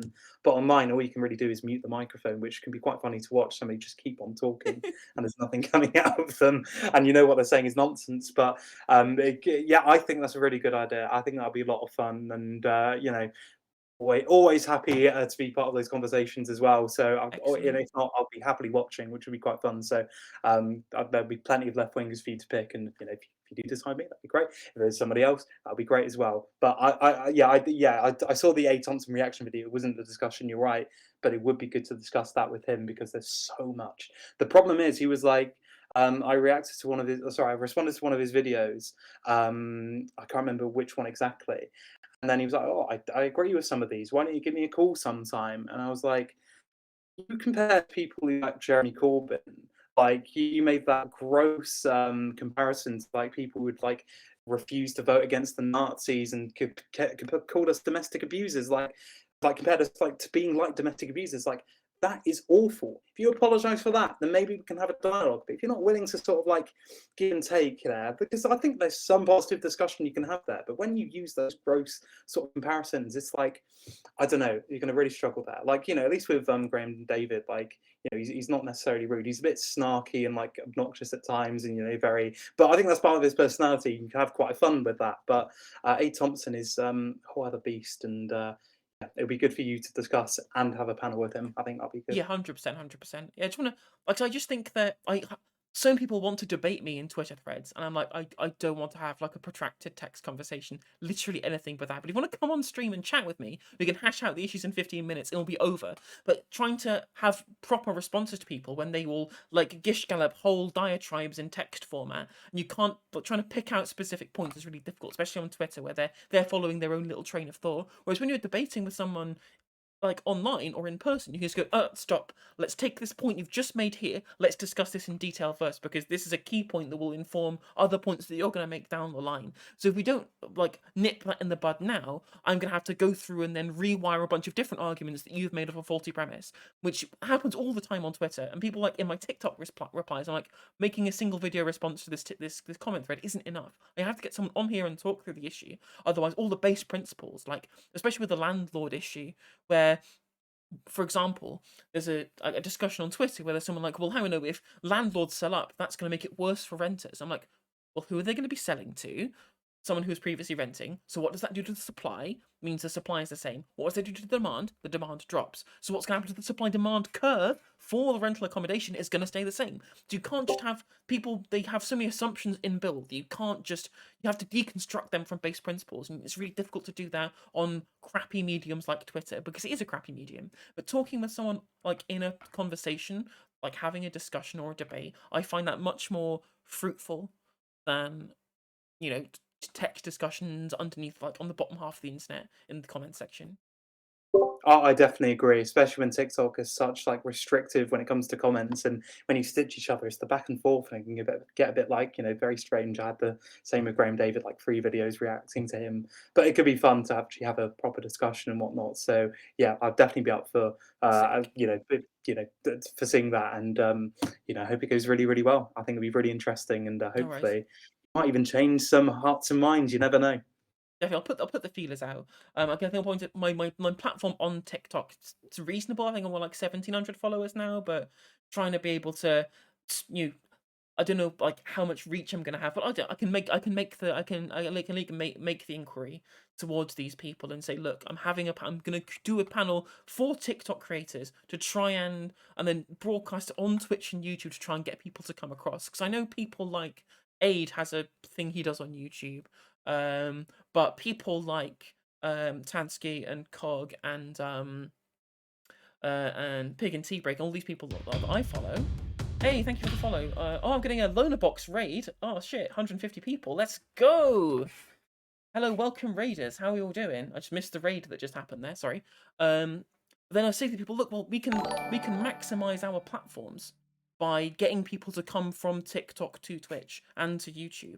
Because TikTok, the discoverability is amazing, but the what you can do on the platform is kind of more limited than what you get elsewhere. So that's kind of what I want to pitch to people, as why I want to get a debate on YouTube and Twitch, but specifically for TikTok creators. 100%. I think that'd be so good. And yeah, I don't know how you're finding like the sort of streaming stuff on TikTok. I know you talked to Cog last time, and like how you, because if you could get that stream, because I think you're doing it simultaneously on YouTube and Twitch right now. Yeah.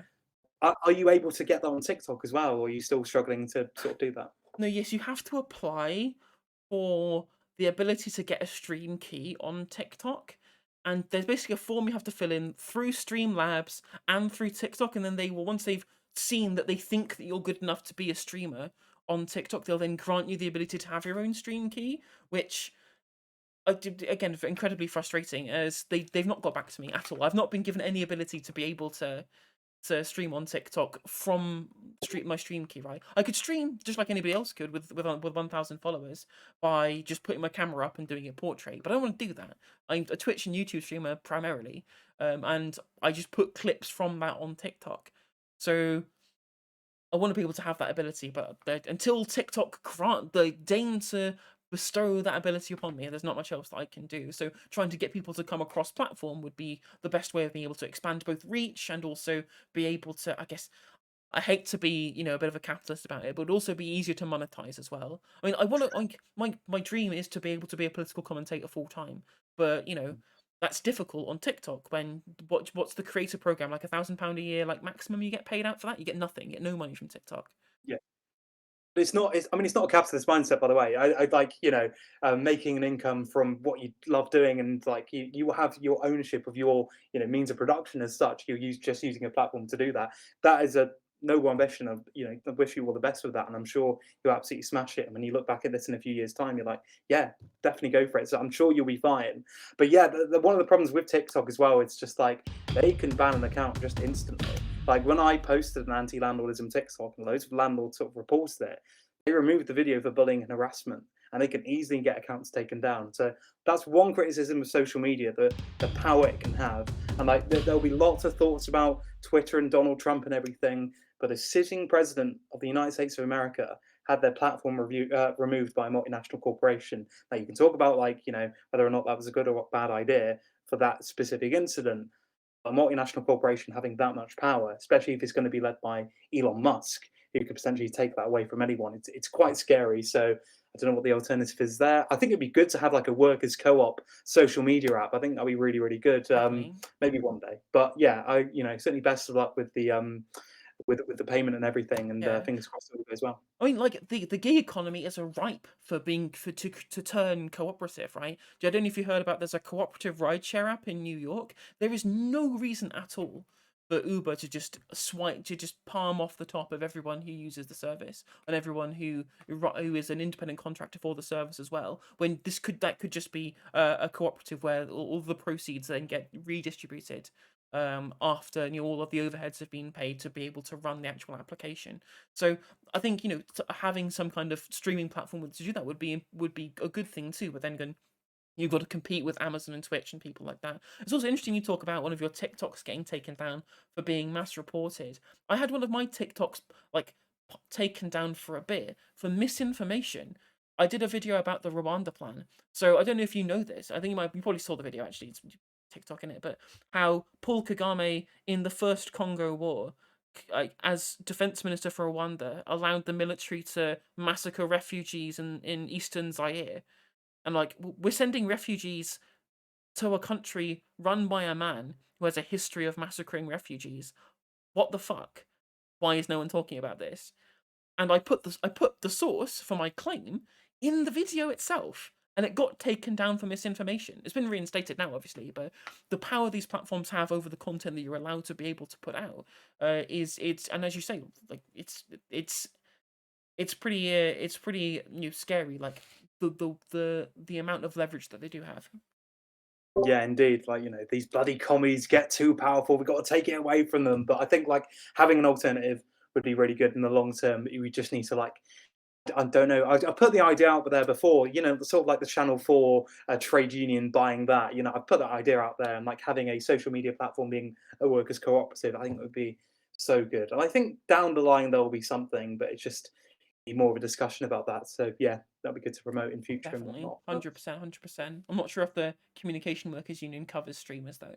I work in yeah, I work in a call center as my day job, so that's why I'm a CWU member. But unfortunately, not a BT one. Otherwise, to be able to balance go on strike. But no, did that's fair. I mean, like, I think in the future, like Twitch streamers and all that stuff, because there is a lot of income that could potentially come from that. I know, like, I see somebody who does like Call of Duty videos, and I saw them like a few years ago. They were quite small, and now they make like they have donation buttons where like £100 is donated like every couple of like minutes and such. It's like mm, there is a lot of money for people to make there, and they do need protection. So maybe talk to the CW about that in the long term, because becoming a Twitch streamer or even like a TikTok or something like that, something that does need to be covered, because there is a lot of potential to have that taken away. definitely 100%. I think you're absolutely correct. Should be interesting to see how the labor movement are going to have to deal with the kind of the change in dynamic and the way in which people are working in the economy and the advent of the gig economy, how that works. Although speaking of which, we do have had the unions have made some poor choices about the gig economy recently. I don't know if I mean, you almost certainly did, but where GMB kind of outside of the actual union that represents delivery drivers and people who work for Deliveroo, they went past their union and made a blanket agreement with Deliveroo about the future of workers in that sector. I'm like, what are you doing? Like they are already represented by by the Independent Workers Union of Great Britain, and you're just kind of overriding that. And especially when they didn't even get the demand that these people actually wanted, which would be treated like proper employees, they kept the nature of the independent contractor as part of the union agreement with Deliveroo, which was mind blowing to me. Yeah, no, I did see that, and like a few years ago, GMB were very good on Uber and lots of things, but then again, you see stuff like that, and it is really demoralizing. Like Community, the union, they did a similar thing with like the GMB a few years ago. For the GMB to do the same is very shocking, and especially for Deliveroo. Like one of my early like videos that did quite well on TikTok was me working for Deliveroo, and like I worked for hours and hours and hours, and I got paid £4.59 for a 2.5 hour shift. When the app claimed it was busy and all that stuff, and it just really frustrates me how Deliveroo treat their riders. And I was like part of this wider research. I can't remember exactly who published it, but some delivery drivers are making £2 an hour. £2 an hour when Deliveroo just make so much money. The CEO makes so much money, etc. It's like it is so bad, and like the precarious workforce. Like we are seeing more 0 hour contracts, more casualized contracts. You really have to counter that. And I know the might of the Labour movement, if it is split, that's not going to do too well. But if the Labour movement is split, let alone the Labour Party not really talking about it, then we're not going to see that meaningful change. So I really hope there's sort of an agreement between GMB and the IWGB and many other institutions and trade unions to actually come up with a coherent plan here. But that wasn't good, and I hope in future we see less sort of undermining of the trade unions. But we'll see what happens, and Yeah. in the long-term future, I think the IWGB are doing such amazing things. Yeah, they really are. It's been really heartening to see because I don't know how I'd cope without holiday pay. Like, and I feel like a lot of people kind of take it for granted, really, that those things were won by trade unions. And I guess that with the amount of exposure that we're getting with people like Mick Lynch and people like Dave Ward and people getting slots on primetime TV to talk about union issues and the way that we didn't get for decades previously. That's going to be really important to kind of get these messages out there because I think when I had this discussion with a lot of Americans and they're just like they're surprised that we have like state mandated holiday pay for people on actual employment contracts and sick pay and like statutory sick pay I guess in our case and maternity pay and all of these things that we shouldn't take for granted because this is what the union granted us and we need to make sure that people understand that. Yeah, definitely. And I think like, yeah, when you speak to Americans and like, I mean, even when we find information saying they have to pay a few £1,000s for an ambulance and they don't have maternity pay whatsoever, it's just like what? There's a lot to do here, but there's even more to do in the USA. And I think seeing the rise of unions there, especially with Amazon and many other things, and even Joe Biden calling himself a union man, doing something that Keir Starmer doesn't seem to be doing now. I think even that is symbolically quite important. There's many criticisms to make of Joe Biden. He's a melt in so many ways. But even like symbolically to call yourself a union man, and if somebody sees that and gets involved in a union and like that they change the course of their life forever, I think that's really important. So obviously, I don't want to see Biden in power. I don't want to see the Republicans in power. I want to see I'd love to see Bernie; it'd be great. And there's a whole generation of future like left wingers in America that could do very well. I say left wingers, but like position on the left. They're not going to be the same as the left wingers here. But I think that it's not the end of the world in terms of the next 50 years or so. I think we could see huge changes here in the USA and indeed all across the world. But they're still with the climate emergency. They're still with massive inequality and all that right now. Yeah. And fingers crossed we can sort of build that better future. There's a lot of interesting things about like the union landscape in America. Like there's a bunch of legislation that you need to be able to get like a large scale political power to repeal. So like the ability for sectoral bargaining that needs to become legal in the United States again. Then there's so many things that need to happen to be able to make it so that large scale union action can take place. It's great to see individual Starbucks unionized getting close shop unions amongst like Amazon warehouse and stuff like that. That's great. That's doing really good work at getting these individual workers better access to collectively bargain with their individual workplaces, but without large scale sectoral bargaining to be able to and large scale trade unions to be able to become a larger movement, that's gonna be like where the legislative change needs to come in. And to be fair, I'm going to play defense for Joe Biden. A lot of people are like, I obviously dislike the Democratic Party, but obviously you're right. He did call himself a union man, and he is, better on this issue than Keir Starmer, which is embarrassing, quite frankly. But, this union action that we have right now in the United States, this would not be possible if Biden hadn't appointed a pro-union head of the National Labor Relations Board. The union action we're seeing now is a direct result of having Joe Biden as president of the United States of America, and I will happily admit, as a leftoid who hates Joe Biden, that he has done good work in that regard. Yeah, that's fair. Credit where credit is due. I mean, he's got so much more to do and so many big problems there. But yeah, I'll give credit where it's due. And if he's inspired at least one person who's going to make huge changes in life, then so be it. And then they can inspire the future generation of, left wingers in the USA, and hopefully maybe one day a left wing president. That might be quite Yeah, nice, fingers actually. crossed, eh? Like, it was interesting that, I was very surprised when Joe Biden invited Christian Smalls to the White House. Like, as a symbolic move. It may not be any, it might not lead to any kind of material change, but as a symbolic move for the direction that America's taking and the way in which, I guess, through, like the social democratic entryism into the Democratic Party, he's been forced in this position. Like, I don't think Biden is ideological. I think he is someone who wanted to be president and will just do and say whatever it does takes to get him to be president. I don't think he really cares too much about platforming any specific ideology.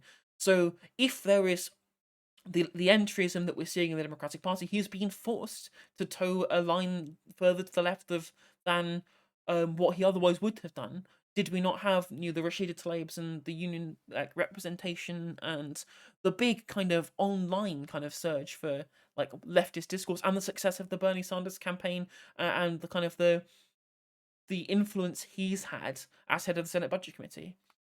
Yeah, definitely. And I think, for Bernie Sanders to go with somebody who described themselves as a social, democratic socialist, to almost come within inches of getting the presidential bid for the Democrats in 2016 and almost doing it again in 2020, there's a lot of hope there. And indeed, Bernie Sanders having political power to make meaningful change and to use his platform positively, that is really positive. At least the left have not been like completely sidelined. Like Joe Biden is actually working with the left, and I'd love to see Keir Starmer doing exactly the same. Instead of turning their back on Jeremy Corbyn and pushing away the sort of momentum and like the thousands of Labour activists, hundreds of thousands of Labour activists who have left the party, you work with them. You share those. You actually stand by your promises for those 10 pledges to deliver those meaningful changes. If Keir Starmer, if he actually went on his 10 pledges, I think he could meaningfully work with the left. And 7 million people right now, 7 million Labour voters, 7 out of 10 Labour voters, still hold a strong opinion, a positive opinion of Jeremy Corbyn. Now, the best thing to do is to work with Jeremy Corbyn, let him campaign in the background in student areas for young people and socialists and trade unionists, work alongside that to get them support and to mobilise them in a general election. Let Keir Starmer appeal to as broadly as many people as possible. But when you're doing targeted campaigning, get Jeremy Corbyn out there for young people, socialists and trade unionists, and get other people out there to other groups that Keir Starmer wouldn't be able to reach. And then you would have that Labour government to deliver meaningful change alongside working with the unions and the left of the Labour Party. Joe Biden understands that. Joe Biden wants to work with the unions. Joe Biden wants to work with the left of the Democratic Party. Keir Starmer really should do the same here, but he's not going to. So he should be replaced with someone that won't do Yeah. that. But yeah, I am really sorry. I do have to go now, but like it has been such a genuine pleasure to actually have this really good discussion. We've had a good 2 hours out of it actually, Yeah, which has been really the time has absolutely flown by. has. Yeah, it's been really good. I will pop this up on YouTube later on. I would send you the VOD, but it's probably going to be like 3 gigs worth of data to be able to send it over to you, so you can use clips of it, or whatever you need to do. But yeah, if you want to grab it from my YouTube, feel free. Not a problem.